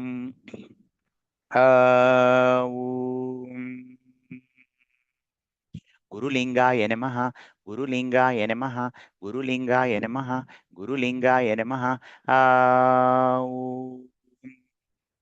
ಗುರುಲಿಂಗಕ್ಕೆ ಶರಣು ಶರಣಾರ್ಥಿ, ಗುರುಲಿಂಗಕ್ಕೆ ಶರಣು ಶರಣಾರ್ಥಿ, ಗುರುಲಿಂಗಕ್ಕೆ ಶರಣು ಶರಣಾರ್ಥಿ ಅಂತ ಇಲ್ಲಿರುವ ಒಂದು ಪ್ರಾರ್ಥನೆಯನ್ನ ನಾವು ಮಾಡ್ಕೊಳ್ತೀವಿ. ಹೇಗೆ? ಹೊರದೃಷ್ಟಿಯನ್ನ ಇಷ್ಟಲಿಂಗದ ಮೇಲೆ ಇಟ್ಟುಕೊಂಡು ಒಳದೃಷ್ಟಿಯನ್ನ ಮಹಾಲಿಂಗಕ್ಕೆ ನಾವು ಹೇಳ್ಕೊಳ್ತಾ ಇದ್ದೀವಿ. ನನ್ನನ್ನ ಸ್ವಾಧಿಷ್ಠಾನ ಚಕ್ರದಲ್ಲಿರುವ ಈ ಗುರುಲಿಂಗವನ್ನ ತೋರಿಸಲು ಕರೆದೊಯ್ಯಿ ಅಂತ ಹೇಳಿ ನಾವು ಕೆಳಗೆ ಹೋಗಿ ಅಲ್ಲಿರುವ ಒಂದು ಗುದದ್ವಾರದ ಮೇಲೆ ಒಂದು 3 ರಿಂದ 4 ಅಂಗಲ ಮೇಲಿರುವ ಈ ಗುರುಲಿಂಗವನ್ನ, ಅಂದ್ರೆ ಸ್ವಾಧಿಷ್ಠಾನ ಚಕ್ರದಲ್ಲಿರುವ ಗುರುಲಿಂಗದಲ್ಲಿ ನಮ್ಮ ಒಂದು ಅಂತರ್ದೃಷ್ಟಿಯನ್ನ ಅಲ್ಲಿ ಇಟ್ಟುಕೊಂಡು ಇದರ ಪ್ರಾರ್ಥನೆ ಮಾಡ್ತೀವಿ. ಇಲ್ಲಿರುವ ಜ್ಞಾನಶಕ್ತಿ ಲಿಂಗದ ಮುಖೆಯಲ್ಲಿ ನಾಲಿಗೆಯಾಗಿದೆ, ಪ್ರಸಾದ ಸುರುಚಿಯಾಗಿದೆ, ಸುರುಚಿ. ಅದಕ್ಕೆ ಮಾಹೇಶ್ವರಂಗೆ ಅಪ್ಪುವೆ ಅಂಗ, ಆ ಅಂಗಕ್ಕೆ ಸುಬುದ್ಧಿಯೇ ಹಸ್ತ. ಸುಬುದ್ಧಿಯೇ ಹಸ್ತ ಅಂದ್ರೆ ನೀವು ಕೋಪದ ಮೇಲೆ ನಿಯಂತ್ರಣ ಹೊರಬೇಕು. ಆ ಹಸ್ತಕ್ಕೆ ಕರ್ತೃ ಸಾಧಾಕ್ಯ, ಸಾಧಾಕ್ಯಕ್ಕೆ ಜ್ಞಾನಶಕ್ತಿ, ಆ ಶಕ್ತಿಗೆ ಗುರುಲಿಂಗ, ಪ್ರತಿಷ್ಠೆಯೇ ಕಳೆ, ಜಿವ್ವೇಂದ್ರಿಯವೇ ಮುಖವು, ಆ ಮುಖಕ್ಕೆ ಸುರ ದ್ರವ್ಯಗಳ ರೂಪ ರುಚಿ ತೃಪ್ತಿ ಅನ್ನೋದು ನೈಷ್ಠಿಕ ಭಕ್ತಿ, ನೈಷ್ಠಿಕ ನಿಷ್ಠಾ ಭಕ್ತಿಯಲ್ಲಿರ್ಬೇಕನ್ನೋದು ತಮಗೆ ಗೊತ್ತು. ಅದನ್ನ ಅಜಗಣ್ಣ ತಂದೆಯವರು ಈ ಲಿಂಗದ ಬಗ್ಗೆ ಬಹಳ ಚೆನ್ನಾಗಿ ಹೇಳ್ತಿದ್ದಾರೆ. ಅಂಗದ ಆಶ್ರಯವ ಕಳೆದು ಲಿಂಗದ ಆಶ್ರಯವ ಮಾಡಿದ ಗುರುವೇ ಶರಣು, ಶ್ರೀ ಗುರುಲಿಂಗವೇ ಶರಣು. ಪರಮ ಸುಖವ ತೋರಿದೆಯಾಗಿ ಮಹಾಘನ ಸುಖವ ಮಹಾಘನ ಸೋಮೇಶ್ವರನ ಸಾಹಿತ್ಯವಾಗಿ ಮಾಡಿ ನಿಜ ನಿವಾಸದಲ್ಲಿ ರಿಷಿದೆಯಾಗಿ ಗುರುವೇ ಶರಣು. ಇಲ್ಲಿ ಗುರುವಿನ ಬಗ್ಗೆ ಅತ್ಯಂತವಾದ ಒಂದು ಮಹತ್ವ ಇಲ್ಲಿ ಬರ್ತಾ ಇದೆ.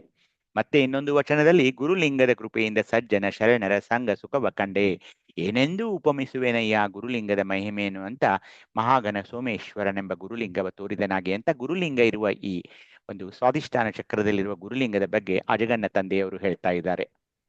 ಅದನ್ನ ಅವಸರದ ರೇಖನನವರು ಇಂತಿ ಭೇದಂಗಳಲ್ಲಿ ಅರ್ಪಿಸಿಕೊಂಬ ವಸ್ತು ಗುರುಲಿಂಗಕ್ಕೆ ಒಡಲಾಗಿ ಆದಿಯಾಗಿಪ್ಪ ಶಿವಲಿಂಗವನರಿತು, ಶಿವಲಿಂಗಕ್ಕಾದಿಯಾಗಿಪ್ಪ ಚರಲಿಂಗವನರಿತು ಅಂದ್ರೆ ಜಂಗಮಲಿಂಗವನರಿತು, ಆ ಚರಲಿಂಗಕ್ಕಾಗಿಯತ್ತ ಪ್ರಸಾದಲಿಂಗವನರಿತು, ಪ್ರಸಾದಲಿಂಗಕ್ಕಾದಿಯಾಗಿಪ್ಪ ಮಹಾಲಿಂಗವನರಿತು, ಆ ಮಹಾಲಿಂಗ ಮಹದೊಡಗೂಡುವ ಬೆಳಗಿನ ಕಳೆಯನರಿತು, ಸಜ್ಜೋಜ್ಜಾತ ಲಿಂಗದ ಜಿಹ್ವೆಯ ನರತಿವಂಗಲ್ಲದೆ ಅರ್ಪಿಸಬಾರದು. ಅಂದ್ರೆ ನಾವು ಆಚಾರಲಿಂಗವಾದ ನಂತರ ಗುರುಲಿಂಗಕ್ಕೆ ಬಂದು ಗುರುಲಿಂಗದಿಂದ ಈ ಜಿವ್ವೆಯ ನರತಿವಂಗಲ್ಲದೆ ಅಂತ ಇಲ್ಲಿ ನಾಲಿಗೆ ಇರೋದ್ರಿಂದ ಹೇಗೆ ಮೇಲೆ ನಾವು ಹೋಗ್ತಾ ಇದೀವಿ ನೋಡಿ, ಗುರುಲಿಂಗದಿಂದ ಶಿವಲಿಂಗ, ಶಿವಲಿಂಗದಿಂದ ಚರಲಿಂಗ ಅಥವಾ ಜಂಗಮಲಿಂಗ, ಅಲ್ಲಿಂದ ಪ್ರಸಾದಲಿಂಗ, ಪ್ರಸಾದಲಿಂಗದಿಂದ ಮಹಾಲಿಂಗ.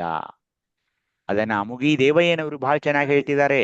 ಗುರುಲಿಂಗ ಸಂಯೋಗವಾದಲ್ಲಿ ಶಿವಲಿಂಗದುದಯ, ಶಿವಲಿಂಗ ಸಂಯೋಗವಾದಲ್ಲಿ ಜಂಗಮಲಿಂಗದುದಯ, ಜಂಗಮಲಿಂಗ ಸಂಯೋಗವಾದಲ್ಲಿ ಪ್ರಸಾದದ ಉದಯ, ಪ್ರಸಾದ ಸಂಯೋಗವಾದಲ್ಲಿ ಪ್ರಾಣದುದಯ, ಪ್ರಾಣ ಸಂಯೋಗವಾದಲ್ಲಿ ಜ್ಞಾನದುದಯ, ಜ್ಞಾನಾನುಭವ ಸಂಯೋಗವಾದಲ್ಲಿ ಸುಜ್ಞಾನದುದಯ. ಇಂತಿ ಗುರುವಿನ ಘನವ, ಲಿಂಗದ ನಿಜವ, ಜಂಗಮದ ಮಹಿಮೆಯ, ಪ್ರಸಾದದ ರುಚಿಯ, ಪ್ರಾಣನ ನೆಲೆಯ, ಸುಜ್ಞಾನದ ನಿಲವ, ಮಹಾನುಭಾವದ ಸುಖವನರಿದು ಮರೆದಲ್ಲಿ ಮಹಾಗಣ ಸದ್ಗುರು ಸಿದ್ಧ ಸೋಮನಾಥನೆಂಬ ಲಿಂಗದಲ್ಲಿ ಜ್ಞಾನ ಭರಿತವಾದಂದು ಸುಜ್ಞಾನ. ಹೀಗಾಗಿ ಇವರೆಲ್ಲ ಅವಸರದ ರೇಖಣ್ಣ ಆಗಿರ್ಲಿ, ಅಜಗಣ್ಣ ತಂದೆಯವರಾಗಿರ್ಲಿ, ಅಮುಗಿ ದೇವಯ್ಯನವರಾಗ್ಲಿ, ಇವರೆಲ್ಲ ಶಿವಯೋಗಿಗಳಾಗಿ ಈ ವಚನಗಳನ್ನ ಬರೆದ್ರು. ಹಾಗೇನೆ ಈ ಲಿಂಗಗಳ ದರ್ಶನವನ್ನ ಅವರು ಖಂಡಿತ ಮಾಡಿಕೊಂಡಿದ್ದರು. ಅವರು ಮಾಡಿಕೊಂಡಾಗ ನಾವು ಏಕೆ ಮಾಡಿಕೊಳ್ಳಲು ಪ್ರಯತ್ನಿಸಬಾರದು ಎಂಬುದೇ ಈ ಶಿವಯೋಗದ ಮೂಲ ಉದ್ದೇಶವಾಗಿದೆ. ನೂಲಿಯ ಚಂದಯ್ಯನವರು ಹೇಳಿದ್ರು, ಗುರು ಗುರು ಇಷ್ಟವ ಕೊಟ್ಟು ಕೂಲಿಗೆ ಕಟ್ಟಿದ ಲಿಂಗ ವೃಷ್ಟವ ತೋರಿ ತನ್ನ ರಜತದ ಬೆಟ್ಟದ ಮೇಲಿರಿಸಿದ. ಇಂತೂ ಗುರುಲಿಂಗಕ್ಕೆ ಮಾಡಿ ಹಿಂದನ ಮುಂದನ ಸಂದೇಹಕ್ಕೀಡಾದೆ. ಪ್ರಸಿದ್ಧವಪ್ಪ ಜಂಗಮಲಿಂಗಕ್ಕೆ ಸಂದೇಹವಿಲ್ಲದೆ ಮನಸಂದು ಮಾಡಲಾಗಿ ಚಂದೇಶ್ವರ ಲಿಂಗಕ್ಕೆ ಹಿಂದೆ ಮುಂದೆಂಬುದಿಲ್ಲ. ಅದಕ್ಕೆ ಗುರು ನನಗೆ ಇಷ್ಟಲಿಂಗ ಕೊಡ್ತಾನೆ, ಅದರ ಮೂಲಕ ನಾನು ಗುರುಲಿಂಗ, ಆದ್ಮೇಲೆ ಜಂಗಮಲಿಂಗ, ಹೇಗೆ ನಾನು ಶಿವಯೋಗದಲ್ಲಿ ಮುಂದೆ ಹೋಗ್ತಾ ಇದ್ದೀನಿ. ಅದಕ್ಕೆ ಏನ್ ಮಾಡಿದ್ರು ಅವರು, ಈ ಎಲ್ಲವನ್ನ ಚಕ್ರಗಳನ್ನ, ಎಲ್ಲಾ ಲಿಂಗಗಳನ್ನ ನಾವು ನೆನಪಿಟ್ಕೊಳ್ಬೇಕಂತ ಹೇಳಿ ಎನ್ನ ಆಧಾರ ಚಕ್ರ ಸ್ಥಾನದಲ್ಲಿ ಮೂರ್ತಿಗೊಂಡನಯ್ಯ ಬಸವಣ್ಣನು ಅಂದ್ರು. ಹಡಪದ ರೇಚಣ್ಣನವರು ವಚನ. ಎನ್ನ ಸ್ವಾಧಿಷ್ಠಾನ ಚಕ್ರಸ್ಥಾನದಲ್ಲಿ ಮೂರ್ತಿಗೊಂಡನಯ್ಯ ಚೆನ್ನಬಸವಣ್ಣನು ಅಂದ್ರು. ಮಣಿಪೂರಕ ಚಕ್ರಸ್ಥಾನದಲ್ಲಿ ಮೂರ್ತಿಗೊಂಡನಯ್ಯ ಗಟ್ಟಿವಾಳ ಮದ್ದಯ್ಯನು ಅಂದ್ರು. ಎನ್ನ ಅನಾಹತ ಚಕ್ರದಲ್ಲಿ ಮೂರ್ತಿಗೊಂಡನಯ್ಯ ಸಿದ್ದರಾಮಯ್ಯನು ಅಂತ ಹೇಳಿದ್ರು. ಎನ್ನ ವಿಶುದ್ಧಿ ಚಕ್ರದ ಸ್ಥಾನದಲ್ಲಿ ಮೂರ್ತಿಗೊಂಡನಯ್ಯ ಮರುಳು ಶಂಕರ ದೇವರು ಅಂತ ಹೇಳಿ, ಎನ್ನ ಆಜ್ಞಾ ಚಕ್ರದ ಸ್ಥಾನದಲ್ಲಿ ಮೂರ್ತಿಗೊಂಡನಯ್ಯ ಪ್ರಭುದೇವರು ಅಂತ ಹೇಳಿದರು. ಹೇಳಿ ಆಧಾರಕ್ಕಾಚಾರಲಿಂಗವಾದಾತ ಬಸವಣ್ಣ, ಗುರುಲಿಂಗವಾದಾತ ಸ್ವಾಧಿಷ್ಠಾನದಲ್ಲಿ ಗುರುಲಿಂಗವಾದಾತ ಚೆನ್ನಬಸವಣ್ಣ, ಮಣಿಪೂರಕಕ್ಕೆ ಶಿವಲಿಂಗವಾದಾತ ಗಟ್ಟಿವಾಳ ಮದ್ದಯ್ಯ, ಅನಾಹತಕ್ಕೆ ಜಂಗಮಲಿಂಗವಾದಾತ ಸಿದ್ದರಾಮಯ್ಯ, ವಿಶುದ್ಧಿಗೆ ಪ್ರಸಾದ ಲಿಂಗವಾದಾತ ಮರುಳು ಶಂಕರದೇವು, ಆಜ್ಞೆಗೆ ಮಹಾಲಿಂಗವಾದಾತ ಪ್ರಭುದೇವರು, ನಿಖಳಂಕ ಕೂಡಲ ಚೆನ್ನಸಂಗಮದೇವಾ ನಿಮ್ಮ ಶರಣರ ಶ್ರೀಪಾದಕ್ಕೆ ನಮೋ ನಮೋ ಎನ್ನುತ್ತಿರುದೆನು ಅಂತ ಹೇಳ್ತಾರಂದ್ರೆ, ನಮ್ಮ ಶರಣರನ್ನ ಹೇಗೆ ನಾವು ನೆಲೆಗೊಳಿಸಬೇಕು ಈ ಲಿಂಗಗಳಲ್ಲಿ, ಆ ಲಿಂಗದ ದರ್ಶನಗಳನ್ನ ಈ ಶರಣರ ವಚನಗಳ ಮೂಲಕ ನಾವು ಅರಿತುಕೊಳ್ಳಬೇಕನ್ನೋದನ್ನ ಹಡಪದ ರೇಚಣ್ಣನವರು ಹೇಳ್ತಾ ಇದ್ದಾರೆ. ಯಾಕೆ ಈ ಗುರುಲಿಂಗ ಬೇಕು? ಇವೆಲ್ಲ ನೋಡಿ, ಇದು ಬಿಯಾಂಡ್ ಡೌಟ್, ಇದನ್ನೆಲ್ಲವನ್ನ ಹೇಳಿದ್ದಾರೆ. ಅಂದ್ರೆ ಇದು ಖಂಡಿತವಾಗಿ ಇಡೀ ವಿಶ್ವ ಇವತ್ತು ನಂಬ್ತಾ ಇದೆ.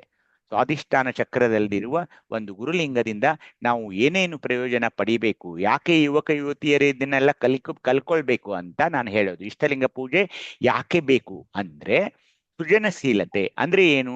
ಈಗ ಒಂದು ಏನಾದ್ರೂ ನಾನು ನಿಮ್ಮ ಮುಂದೆ ಈ ವಿಷಯವನ್ನ ಮಾತಾಡಬೇಕಂದ್ರೆ ನನ್ನಲ್ಲಿ ಕೆಲವೊಂದು ಸೃಜನಶೀಲತೆ ಬೇಕಾ? ಒಂದು ವಿಡಿಯೋ ಮಾಡೋದನ್ನಿ, ಚಿತ್ರಗಳನ್ನ ತರೋದನ್ನಿ, ಸೃಜನಶೀಲತೆ ಇರಬೇಕು ಮನುಷ್ಯನಲ್ಲಿ. ಅವೆಲ್ಲ ಈ ಗುರುಲಿಂಗದಿಂದ ಆಗ್ತಾ ಇವೆ. ಅಭಿವ್ಯಕ್ತಿ ಬಲ ಅಂದ್ರೆ ಏನು? ನಾನು ಹೇಗೆ ಅದನ್ನ ಪ್ರೆಸೆಂಟೇಷನ್ ಮಾಡಬೇಕು, ಹೇಗೆ ಮಾತಾಡಬೇಕು, ಹೇಗೆ ಜನರ ಜೊತೆ ನಾನು ವರ್ತಿಸಬೇಕು, ಅದನ್ನೆಲ್ಲ ಈ ಗುರುಲಿಂಗ ನಮಗೆ ಕಲಿಸ್ತಾ ಇದೆ. ಭಾವನಾತ್ಮಕ ಸಮತೋಲನ ಅಂದ್ರೆ ಏನು? ನಾವು ಹೊರಗಿನ ಜಗತ್ತಿನ ಲೌಕಿಕ ಜಗತ್ತಿನ ಘಟನೆಗಳ ಮೂಲಕ ನಮ್ಮ ಭಾವನೆಗಳಲ್ಲಿ ಯಾವುದೇ ವ್ಯತ್ಯಾಸಗಳನ್ನ ಮಾಡಿಕೊಳ್ಳಲ್ಲ. ನಮ್ಮ ಭಾವನೆಗಳು ಆ ಭಾವಲಿಂಗದಲ್ಲಿ ಇರೋದ್ರಿಂದ ನಾವು ಸಮತೋಲನದಲ್ಲಿ ಇರ್ತೀವಿ, ಮತ್ತು ಯಾವಾಗಲೂ ಇಷ್ಟಲಿಂಗ ನನ್ನ ಎದೆಯ ಮೇಲೆ ಇರೋದ್ರಿಂದ ಸದಾನಂದದಲ್ಲಿ ಇರ್ತಾವೆ. ಹಾಗೇನೆ ಸಂಬಂಧಗಳ ಸುಧಾರಿಕೆ ಬಂಧುಗಳೇ, ಸಂಬಂಧಗಳು ಬಹಳ ಹರಿಸ್ತಾ ಇವೆ. ಚಿಕ್ಕ ಪುಟ್ಟ ಮಾತುಗಳಿಗೆ ವೈರತ್ವವನ್ನ ಸಾಧಿಸ್ತಾ ಹೋಗ್ತಾ ಇವಿ.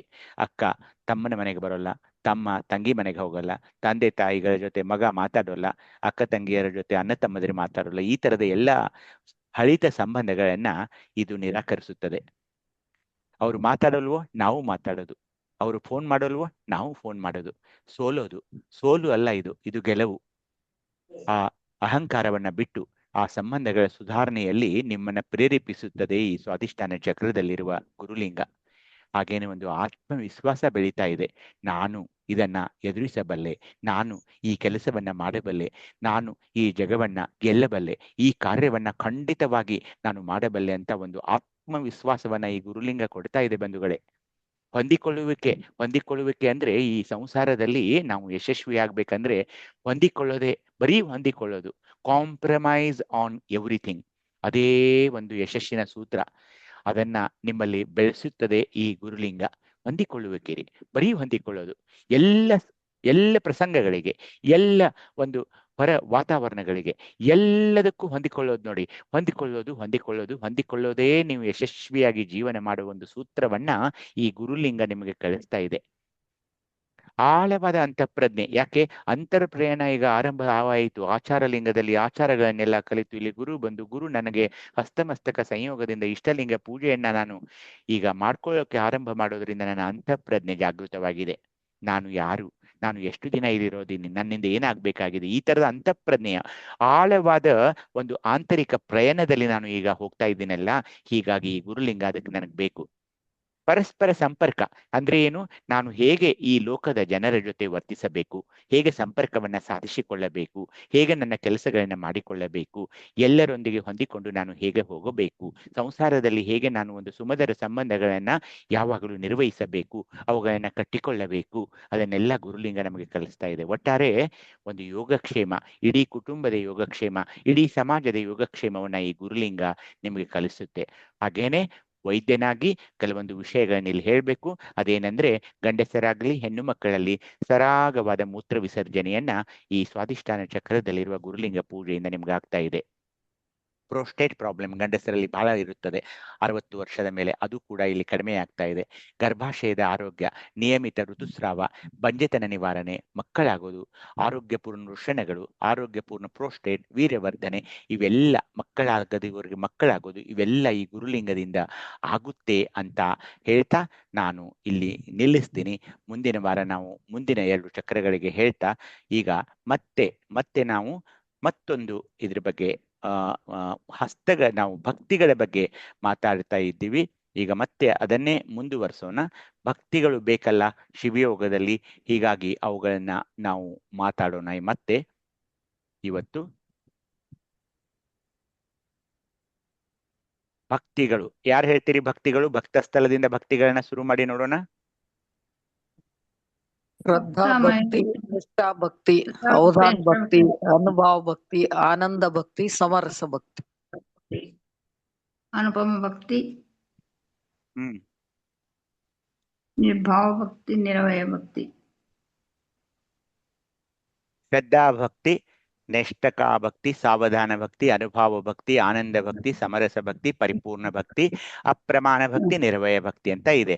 ಇವು ಭಕ್ತಿಗಳನ್ನ ನೀವು ಮಾಡದಿದ್ರೆ ಆ ಶಿವಯೋಗ ಆಗದೆ ಇರೋದ್ರಿಂದ ನಾವು ಶ್ರದ್ಧಾ ಭಕ್ತಿ, ನಿಷ್ಠಾ ಭಕ್ತಿಗಳ ಬಗ್ಗೆ ಹೋದ್ ಸಾರಿ ಎಲ್ಲ ನೋಡಿದ್ವಿ. ಶ್ರದ್ಧಾ ಭಕ್ತಿ ಅಂದ್ರೆ ಏನು, ನಿಷ್ಠಾ ಭಕ್ತಿ ಅಂದ್ರೆ ಏನು ಅನ್ನೋದನ್ನ ನೋಡಿದ್ವಿ. ಸ್ವಲ್ಪ ಹೋದ್ ಸಾರಿ ನಾನು ತಪ್ಪು ಮಾಡಿದೆ. ಏನಂದ್ರೆ ಆ ಸಾವಧಾನ ಭಕ್ತಿ ಬಗ್ಗೆ ಹೇಳಿದೆ ನಿಮಗೆ, ನೇರವಾಗಿ ನಾವು ಮುಂದಿನ ಭಕ್ತಿಗೆ ಹೋಗಿದ್ವಿ. ಅದಕ್ಕೆ ಇವತ್ತು ಸ್ವಲ್ಪ ಸಾವಧಾನ ಭಕ್ತಿಯನ್ನ ನೋಡೋಣ. ಯಾಕಂದ್ರೆ ನಾನು ನೇರವಾಗಿ ಅನುಭವ ಭಕ್ತಿಗೆ ಹೋಗ್ಬಿಟ್ಟೆ, ಅದು ತಪ್ಪಾಯ್ತು ನನ್ನ ಕಡೆಯಿಂದ. ಅದಕ್ಕೆ ಸಾವಧಾನ ಭಕ್ತಿಯನ್ನ ನೋಡೋಣ. ಏನು ಸಾವಧಾನ ಭಕ್ತಿ ಅಂದ್ರೆ ಏನು? ಇದು ಯಾವ ಸ್ಥಳದಲ್ಲಿ ಬರ್ತಾ ಇದೆ ಸಾವಧಾನ ಭಕ್ತಿ, ಮತ್ತು ಇಲ್ಲಿರುವ ಲಿಂಗ ಯಾವುದು? ಪ್ರಸಾದಿ ಸ್ಥಳದಲ್ಲಿ ಬರ್ತದೆ. ಅಲ್ಲಿರೋದ್ ಲಿಂಗ ಇದು ಶಿವಲಿಂಗ. ಶಿವಲಿಂಗ, ಅಗ್ನಿತತ್ವ ಶಿವಲಿಂಗ. ನೋಡಿ, ಇಲ್ಲಿ ಸಾವಧಾನ ಭಕ್ತಿ ಅಂದ್ರೆ ನೀವು ಬಹಳ ಸಮಾಧಾನಿಯಾಗಿರ್ಬೇಕು, ಸಾವಧಾನವಾಗಿರ್ಬೇಕು, ಸಾವಧಾನಿಯಾಗಿರಬೇಕು.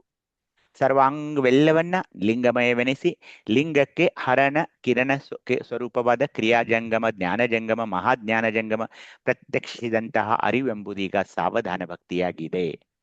ಶಿವಯೋಗದ ಸಾಧನೆಯ 3ನೇ ಹಂತದ ಸಾಧಕನಿಗೆ ಪ್ರಸಾದಿ ಅಂತಾರೆ. ಇದು ಯಾವ ಸ್ಥಳ ಅಂದ್ರೆ ಇಲ್ಲಿರೋದು? ಮಣಿಪೂರಕ ಚಕ್ರ ಪ್ರಸಾದಿ ಸ್ಥಳ. ಪ್ರಸಾದಿ ಸ್ಥಳ ಇರೋದ್ರಿಂದ ಇವನಿಗೆ ಇಲ್ಲಿ ನೆಲೆ ನಿಂತ ಸಾಧಕನಿಗೆ ಪ್ರಸಾದಿ ಅಂತ ಕರೀತಾರೆ. ಅವನ ಭಕ್ತಿಗೆ ಅವಧಾನ ಭಕ್ತಿ ಅಂತ ಇಲ್ಲಿ ಹೆಸರಿದೆ. ಅವಧಾನ ಅಂದ್ರೆ ಜಾಗರೂಕತೆ. ಯಾವಾಗಲೂ ಪ್ರಸಾದಿಯಾದವನು ಅವಧಾನಿಯಾಗಿರಬೇಕು, ಸಾವಧಾನಿಯಾಗಿರಬೇಕು, ಜಾಗರೂಕನಾಗಿರಬೇಕು. ಅವಧಾನ ಭಕ್ತಿಯ ಪರಿಕಲ್ಪನೆ ನಮಗೆ ಸರಿಯಾಗಿ ಅರ್ಥವಾಗಬೇಕಾದರೆ ಅದು ಒಳಗೊಳ್ಳುವ ಪ್ರಸಾದದ ಪರಿಕಲ್ಪನೆ ನಮಗೆ ಸರಿಯಾಗಿ ಅರ್ಥವಾಗಬೇಕು. ಏನನ್ನಿಸುತ್ತೆ ನಿಮಗೆ? ಪ್ರಸಾದ ಅಂದ್ರೆ ಏನು? ಯಾರು ಹೇಳ್ತೀರಿ? ಪ್ರಸಾದ ಅಂದ ತಕ್ಷಣ ಅದು ಈ ಶಬ್ದ ಲಿಂಗವಂತ ಧರ್ಮದಲ್ಲಿಯೇ ಬರುತ್ತೆ ಹೆಚ್ಚು, ಅದಕ್ಕೆ ಕೇಳ್ತಾ ಇದ್ದೀನಿ. ಪ್ರಸಾದ ಅಂದ್ರೆ ನಿಮ್ಗೆ ಏನ್ ಅನಿಸ್ತಾ ಇದೆ? ಯಾದಕ್ಕೆ ಪ್ರಸಾದ ಅನ್ಬೇಕು? ಪರಮಾತ್ಮ ಕೊಟ್ಟರೆ ಅದೆಲ್ಲದನ್ನು ಪ್ರಸಾದನೇ. ಅದು ಒಂದು. ಮತ್ತೆ ಯಾರು ಹೇಳ್ತೀರಿ? ಪ್ರಸಾದ ಅಂದ್ರೆ ಬರೀ ಊಟದ್ದು ತಿನ್ನೋದು ಒಂದು ಪದಾರ್ಥಗಳನ್ನ ಪ್ರಸಾದೀಕರಣಗೊಳಿಸ್ಕೋದಪ್ಪ. ಶಬ್ದ, ಸ್ಪರ್ಶ, ರೂಪ, ರಸ, ಅದು ಬೇಕಾಗಿತ್ತು ನನಗೆ. ಎಲ್ಲವನ್ನ ನಿಮ್ಮ ಎಲ್ಲಾ ಅಂಗೇಂದ್ರಿಯಗಳು, ಕರ್ಮೇಂದ್ರಿಯಗಳು, ಜ್ಞಾನೇಂದ್ರಿಯಗಳು ಅವನ್ನ ಹಿಡ್ಕೊಂಡೇ ಎಲ್ಲ ನೀವೇನ್ ಸ್ವೀಕರಿಸ್ತೀರಲ್ಲ, ಬರೀ ಎಲ್ಲ ಈ ಲಿಂಗ ಪದಾರ್ಥಗಳೆಲ್ಲ ಅವು ಕೂಡ ಶಬ್ದ, ರೂಪ, ರಸ, ಗಂಧ ಅವು ಕೂಡ ಎಲ್ಲವೂ ಅವು ಕೂಡ ಪ್ರಸಾದವೇ ಅಂತ ತಿಳ್ಕೊಬೇಕು. ಶಬ್ದ ಸಾಮಾನ್ಯವಾಗಿ ಲಿಂಗಕ್ಕೆ ಅರ್ಪಿಸಿದ ಹಾಲು, ಹಣ್ಣು ಏನೇ ನೀವು ಅರ್ಪಿಸಲಿ ಅವೆಲ್ಲ ನಾವೇನಂತೀವಿ ಪ್ರಸಾದ ಅಂತೀವಿ. ಅದಕ್ಕೆ ಈ ಧರ್ಮದಲ್ಲಿ ಮಾತ್ರ ಊಟ ಮಾಡ್ರಿ ಅಂತ ಅನ್ನೋಲ್ಲ. ಏನಂತಾರೆ? ಪ್ರಸಾದ ತಗೊಳ್ಳಿ, ಪ್ರಸಾದ ತಗೊಳ್ಳಿ, ಪ್ರಸಾದ ತಗೊಳ್ಳಿ ಅಂತಾರೆ. ಅಂದ್ರೆ ಯಾಕೆ? ಪ್ರಸಾದ ಕಾಯ ಆಗ್ಬೇಕು ನಮ್ದು. ಆ ಪ್ರಸಾದವನ್ನ ಸೇವಿಸಿದವನು ಪ್ರಸಾದದಂತೆ ಶುದ್ಧವಾಗುತ್ತಾನೆ ಎಂಬ ನಂಬಿಕೆಯನ್ನ ನಮ್ಮ ಶರಣರು ಪ್ರತಿಪಾದಿಸುತ್ತಾರೆ. ಪ್ರಸಾದವಲ್ಲದ ಅಥವಾ ಅಂದ್ರೆ ಏನು? ಪ್ರಸಾದ ಅಂದ್ರೆ ಏನು? ಲಿಂಗಾರ್ಪಿತವಲ್ಲ, ಲಿಂಗಾರ್ಪಿತವಾಗಿದ್ದದು. ಪ್ರಸಾದವಲ್ಲದ ಅಥವಾ ಲಿಂಗಾರ್ಪಿತವಲ್ಲದ ಯಾವ ವಸ್ತುವನ್ನು ನಾವು ಸೇವಿಸಬಾರದೆಂದು ಶರಣರ ಅನುಜ್ಞೆಯಾಗಿದೆ ಬಂಧುಗಳೇ. ಹೀಗಾಗಿ ನೀವು ಏನ್ ನಿಮ್ಮ ತಟ್ಟೆಯಲ್ಲಿ ತಗೊಂಡ್ ಬರ್ತೀರಲ್ಲ, ಒಂದ್ ಚುರುಮರಿ ತಗೊಂಡ್ ಬರ್ತೀರಂತ ಇಟ್ಕೊಳ್ಳಿ, ಮಂಡಕ್ಕಿ. ಸಾಯಂಕಾಲ ಮಂಡಕ್ಕಿ ಕೂಡ ನೀವು ಆ ಲಿಂಗದ ಮೊದಲು ತೋರಿಸಿ ನೀವೇನ್ ಒಳಗ್ ತಗೊಳ್ತೀರಲ್ಲ, ನಿಮ್ಮ ಉಸಿರನ್ನು ಹಿಡ್ಕೊಂಡು ನೀವೇನ್ ಒಳಗ್ ಸ್ವೀಕರ್ತೀರಲ್ಲ, ಸೇವಿಸ್ತಿರಲ್ಲ, ಅದು ಎಲ್ಲವೂ ಲಿಂಗಾರ್ಪಿತ ಅಂತಾನೆ ತಗೊಳ್ಳೋದು. ಆ ತಿಳ್ಕೊಂಡಾಗ್ಲೇ ಅದು ಪ್ರಸಾದ ಆಗುತ್ತೆ. ಪ್ರಸಾದವೆಂದರೆ ಲಿಂಗಾರ್ಪಿತವಾದ ಆಹಾರ ವಸ್ತುಗಳು ಎಂಬುದರ ಮುಂದುವರೆದ ಭಾಗವಾಗಿ ಇದೀಗ ತಾಯಿ ಹೇಳಿದ್ರಲ್ಲ, ಕೇವಲ ಆಹಾರ ಪದಾರ್ಥಗಳಷ್ಟೇ ಅಲ್ಲದೆ ನಾವು ನೋಡುವ ರೂಪ, ರುಚಿಸುವ ರಸ, ಕೇಳುವ ಶಬ್ದ, ಮುಟ್ಟುವ ಸ್ಪರ್ಶ, ವಾಸನೆ ನೋಡುವ ಗಂಧ ಇವೆಲ್ಲವೂ ಪ್ರಸಾದಗಳೇ. ಹೀಗಾಗಿ ಯಾರು ಇವುಗಳನ್ನ ಶಿವಾರ್ಪಿತ ಮಾಡಿ ಅನಂತರ ಅನುಭವಿಸುತ್ತಾರೋ ಅವರು ನಿಜವಾದ ಪ್ರಸಾದಿಗಳು. ಈಗ ಒಂದೊಂದೇ ನೋಡೋಣ. ಈಗ ರೂಪ. ರೂಪ ಅಂದ್ರೆ ಏನು? ನಾನು ಯಾವ ರೂಪಗಳನ್ನ ನೋಡ್ಬೇಕು? ಅವನಿಗೆ ತೋರಿಸಿ ನೋಡ್ಬೇಕಲ್ಲ, ಅದು ಸ್ವರೂಪ ಆಗ್ಬೇಕೀಗ.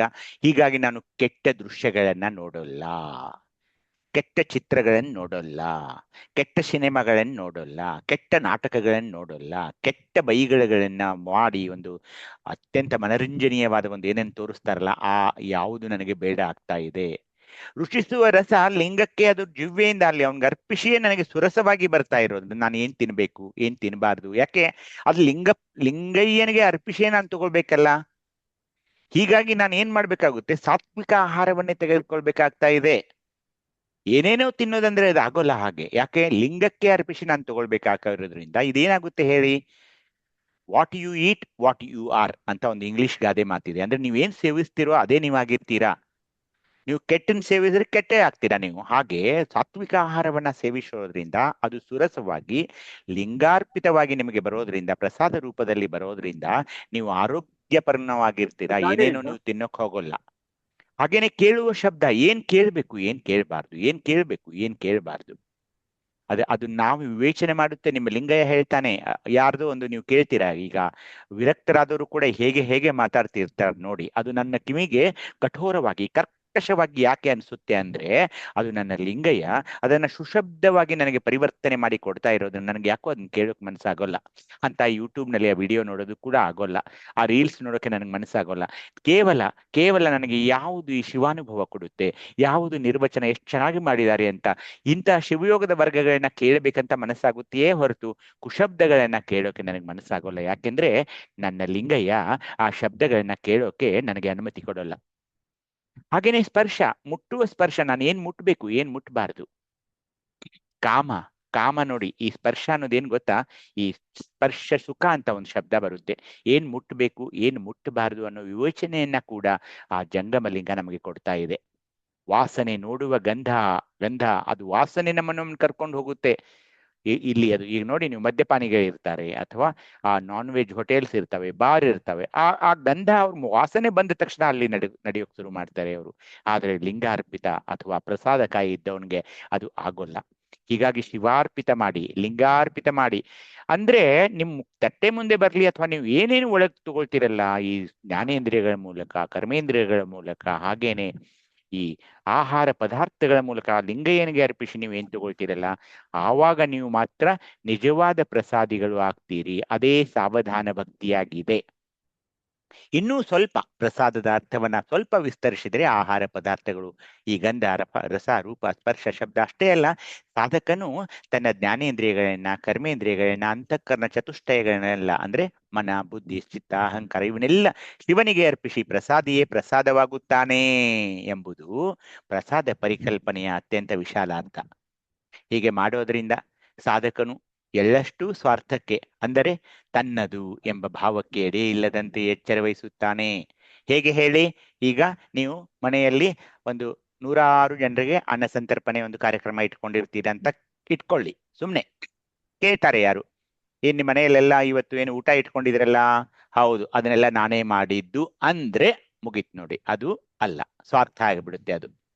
ಅಯ್ಯೋ ಎಲ್ಲ ದೇವರ ಕೃಪೆ ರೀ, ಎಲ್ಲ ನಮ್ಮ ಲಿಂಗಯ್ಯನ ಕೃಪೆ ರೀ, ಅದು ನಮ್ಮ ದೇವ್ರಿಗೆ ಹಂಗೆ ಬಂದ ಹೇಳಿದ, ಈಗ ಅನ್ನ ದಾಸೋಹ ಮಾಡಿ ಅಂತ ಹೇಳಿದ, ಅದಕ್ಕೆ ನಾನು ಮಾಡ್ತಾ ಇದ್ದೀನಿ ಅಂದ್ರೆ ಅದು ಅವಾಗ ಪ್ರಸಾದಿ ಆಗ್ತೀರಾ ನೀವು. ಇಲ್ಲ ರೀ, ನಾನೇ ಎಲ್ಲ ಅಡಿಗೆ ಮಾಡಿದ್ದೇನೆ, ನಾನೇ ನಿಮ್ಗೆಲ್ಲ ಬಡಿಸ್ತಾ ಇದ್ದೀನಿ, ನಾನೇ ಇದನ್ನೆಲ್ಲ ಮಾಡಿ, ನನ್ನಿಂದ ನಾನೇ ಇಷ್ಟೆಲ್ಲ ದುಡ್ಡಿದ ಖರ್ಚು ಮಾಡಿದ್ದೀನಿ ಅಂದ್ರೆ ನೀವು ಪ್ರಸಾದಿ ಅಲ್ಲ. ಹೀಗೆ ತನ್ನ ಇಚ್ಛೆಗಳಿಗೆ ಪ್ರಾಧಾನ್ಯತೆ ಕೊಡದಿರುವುದೇ ಇಚ್ಛಾಶಕ್ತಿಯ ರೂಪಾಂತರವಾದ ಅಹಂಕಾರ. ಇಲ್ಲಿ ನಿರಹಂಕಾರ ಹಸ್ತ ನಿಮಗೆ ಗೊತ್ತಿದೆ. ಅಹಂಕಾರದ ನಿಯಂತ್ರಣವೆನಿಸಿಕೊಳ್ಳುವುದು ಸ್ವಾರ್ಥ ನಿರ್ಮೂಲನೆಯಾಗದ ಹೊರತು, ಅರ್ಥ ಮಾಡಿಕೊಳ್ಬೇಕು, ನಿಧಾನವಾಗಿ ಹೇಳ್ತೀನಿ, ಸ್ವಾರ್ಥ ನಿರ್ಮೂಲನೆಯಾಗದ ಹೊರತು ಆತ್ಮಶುದ್ಧ ಆಗೋದಿಲ್ಲ. ಆತ್ಮಶುದ್ಧವಾಗದ ಹೊರತು ಅನುಭವ ಸಿದ್ಧಿಸೋದಿಲ್ಲ. ಯಾಕೆಂದ್ರೆ ಮುಂದಿನ ಒಂದು ಭಕ್ತಿ ಅನುಭವ ಭಕ್ತಿ ಇದೆ. ಆತ್ಮ ಶುದ್ಧವಾಗೋಕೆ ನೀವು ಪ್ರಸಾದಿಯಾಗಬೇಕಾಗ್ತಾ ಇದೆ. ಹೀಗೆ ಇಲ್ಲಿ ಸರ್ವಾಂಗವೆಲ್ಲವನ್ನ ಲಿಂಗಮಯವೆನಿಸಿ, ಲಿಂಗಕ್ಕೆ ಪರಮನ ಕಿರಣ ಚೈತನ್ಯ ಸ್ವರೂಪವಾದ ಕ್ರಿಯಾ ಜಂಗಮ, ಜ್ಞಾನ ಜಂಗಮ, ಮಹಾಜ್ಞಾನ ಜಂಗಮ ಪ್ರತ್ಯಕ್ಷಿಸಿ ಅದರೊಳಗೆ ಲೀಯವಾಗುವುದೇ ಸಾವಧಾನ ಭಕ್ತಿಯಾಗಿದೆ ಅಂತ ಹೇಳ್ತಾ, ಇದು ಮುಂದಿನ ನಿಮಗೆ ಅನುಭವ ಭಕ್ತಿ ಬಗ್ಗೆ ಹೋದ ಸಾರಿ ನಾನು ಹೇಳಿದ್ದೆ. ಈಗ ಇನ್ನೊಂದು 5 ನಿಮಿಷ ಈ ಆನಂದ ಭಕ್ತಿಯ ಬಗ್ಗೆ ಹೇಳ್ತಾ ಇದ್ದೀನಿ. ಆನಂದ ಭಕ್ತಿ ಯಾವ ಸ್ಥಳದಲ್ಲಿ ಬರ್ತಾ ಇದೆ ಮತ್ತು ಅಲ್ಲಿರುವ ಲಿಂಗ ಯಾವುದು, ಚಕ್ರ ಯಾವುದು ಹೇಳಿ? ಪ್ರಸಾದ ಲಿಂಗ, ವಿಶುದ್ಧಿ ಚಕ್ರ. ಆನಂದ ಭಕ್ತಿ ಶರಣ ಸ್ಥಳದಲ್ಲಿ ಬರ್ತಾ ಇದಪ್ಪ ರೀ. ಹಾ, ಶರಣ ಸ್ಥಳ ಲಿಂಗ, ಅಲ್ಲಿರುವ ಚಕ್ರ ವಿಶುದ್ಧಿ ಚಕ್ರ, ಪ್ರಸಾದ ಲಿಂಗ. ಆಕಾಶ ತತ್ವ. ಅಂಗದ ಮಧ್ಯದಲ್ಲಿ ಗುರುವ ನಿಲ್ಲಿಸಿ, ಪ್ರಾಣನಲ್ಲಿ ಲಿಂಗವ ನಿಲ್ಲಿಸಿ, ಆತ್ಮನಲ್ಲಿ ಜಂಗಮವ ನಿಲ್ಲಿಸಿ, ಇಂದ್ರಿಯಗಳಿಗೆ ಚಿದ್ವಿಭೂತಿಯ ಧರಿಸಿ. ಇಂದ್ರಿಯಗಳಿಗೆ ಚಿದ್ವಿಭೂತಿಯ ಹೇಗೆ ಧರಿಸೋದು? ಇಂದ್ರಿಯಗಳಿಗೆ ಯಾವುವು ಇಂದ್ರಿಯಗಳು? ಕಣ್ಣು, ಕಿವಿ, ಮೂಗು. ಹಾ, ಇಂದ್ರಿಯಗಳು ಮತ್ತೆ ಹೇಳಿ. ಗುದ, ಗುಹ್ಯ, ಪಾದ, ಪಾನಿ, ವಾಕ್. 25 ತತ್ವಗಳ್ರಪ್ಪ. 25 ತತ್ವಗಳು. ಅದಕ್ಕೆ ಎಲ್ಲಿ ನೀವು ಚಿದ್ವಿಭೂತಿಯನ್ನು ಹಚ್ಕೊಳ್ತೀರಿ ಹಾಗಿದ್ರೆ? ಈಗ ಹಣೆಗೆ ಹಚ್ಕೊಳ್ತೀರಿ. ಹಣೆಗೆ ಹಚ್ಚಿದಾಗ ಏನಾಗುತ್ತೆ ಹೇಳಿ? ಆ ಮೇಲಿನ 3 ಲಿಂಗಗಳು ಮತ್ತು ಆ 3 ಎಳೆಯ ವಿಭೂತಿಯ ಕೆಳಗೆ ಒಂದು ಬಿಂದು ಇಡ್ತೀರಲ್ಲ, ಅದು ಮಹಾಲಿಂಗ. ಹಾಗೇನೆ ಇಲ್ಲಿ ಕುತ್ತಿಗೆಯಲ್ಲಿ ಹಚ್ಕೊಳ್ತೀರಾ, 2 ಕಡೆ ಇದು ವಿಶುದ್ಧಿ ಚಕ್ರ, ಇಲ್ಲಿರುವ ಪ್ರಸಾದಿ ಲಿಂಗಕ್ಕೆ ಹಚ್ಕೊಳ್ತೀರಾ. ಎದೆಯ ಮೇಲೆ ಹಚ್ಕೊಳ್ತೀರಾ, ಅಲ್ಲಿರುವ ಜಂಗಮ ಲಿಂಗ. ಕೆಳಗೆ ಬರ್ತೀರಾ, ಒಕ್ಕಳದ ಹತ್ತಿರ ಹಚ್ಕೊಳ್ತೀರಾ, ಅದು ಶಿವಲಿಂಗ. ಆದ್ರೆ ಕೆಳಗಡೆ ಹಚ್ಕೋತೀರಾ, ಅದು ಯಾವುದು? ಅಲ್ಲಿರುವುದು ಗುರುಲಿಂಗ. ಹಿಂದೆ ಬೆನ್ನಕ್ಕೆ ಹೋಗಿ, ಬೆನ್ನದ ಮೂಳೆಯ ಕೆಳಗೆ ಹೋಗಿ ಅಲ್ಲಿ ಹಚ್ಕೊಳ್ತೀರಾ, ಅದು ಆಚಾರ ಲಿಂಗ. ಹೀಗಾದಾಗ ಏನಾಗುತ್ತೆ? ಅಲ್ಲಿರುವ ಎಲ್ಲ ಕರ್ಮೇಂದ್ರಿಯಗಳು, ಅಲ್ಲಿರುವ ಎಲ್ಲ ಜ್ಞಾನೇಂದ್ರಿಯಗಳಿಗೆ ನೀವು ಚಿದ್ವಿಭೂತಿಯನ್ನ ಧರಿಸಿದ ಹಾಗೆ ಆಗುತ್ತೆ. ಹೀಗಾಗಿ ಅವನ್ನೆಲ್ಲ ಹಚ್ಕೊಳ್ಬೇಕು ನೋಡಿ, ಆ ತರ ಹಚ್ಕೊಳ್ಬೇಕು. ಅರ್ಥವಾಗ್ತಾ ಇದೆ ಅಂತ ಇಟ್ಕೊಂಡಿದ್ದೀನಿ. ಹಾಗೇನೆ ವಿಷಯಗಳಿಗೆ ಏನ್ ಮಾಡ್ಬೇಕು? ಚಿದ್ರುದ್ರಾಕ್ಷಿಯ ಧಾರಣವ ಅಂದಾಗ ಏನ್ ಮಾಡ್ಬೇಕು? ಎಲ್ಲೆಲ್ಲಿ ಹಾಕೊಳ್ತೀರಾ ಚಿದ್ರುದ್ರಾಕ್ಷಿಯನ್ನ? ಎಲ್ಲೆಲ್ಲಿ ಹಾಕೋಬೇಕು? ಬೆರಳಿಗೆ, ಕಿವಿಗೆ, ಹಾ, ಈಗ ನೋಡಿ, ಒಂದು ಕೊರಳಲ್ಲಿ ಹಾಕೋಬಹುದು, ಹಾಗೇನೆ ಇಲ್ಲಿ ಭುಜಕ್ಕೆ ಕಟ್ಕೋಬಹುದು, ಮತ್ತೆ ಇಲ್ಲಿ ಮಣಿಕಟ್ಟಿಗೆ ಹಾಕೊಳ್ಬಹುದು. ಹೀಗೆ ಕರ್ಣಕುಂಡಲ ಆಗಿ ಹೆಣ್ಮಕ್ಳು ಬೇಕಿದ್ರೆ ಅವನು ಕಿವಿ ಅಲ್ಲೂ ಚಿಕ್ಕದಾದ ರುದ್ರಾಕ್ಷಿಗಳನ್ನು ಧರಿಸಬಹುದು ಅಂತ ಶರಣರು ಹೇಳ್ತಾರೆ.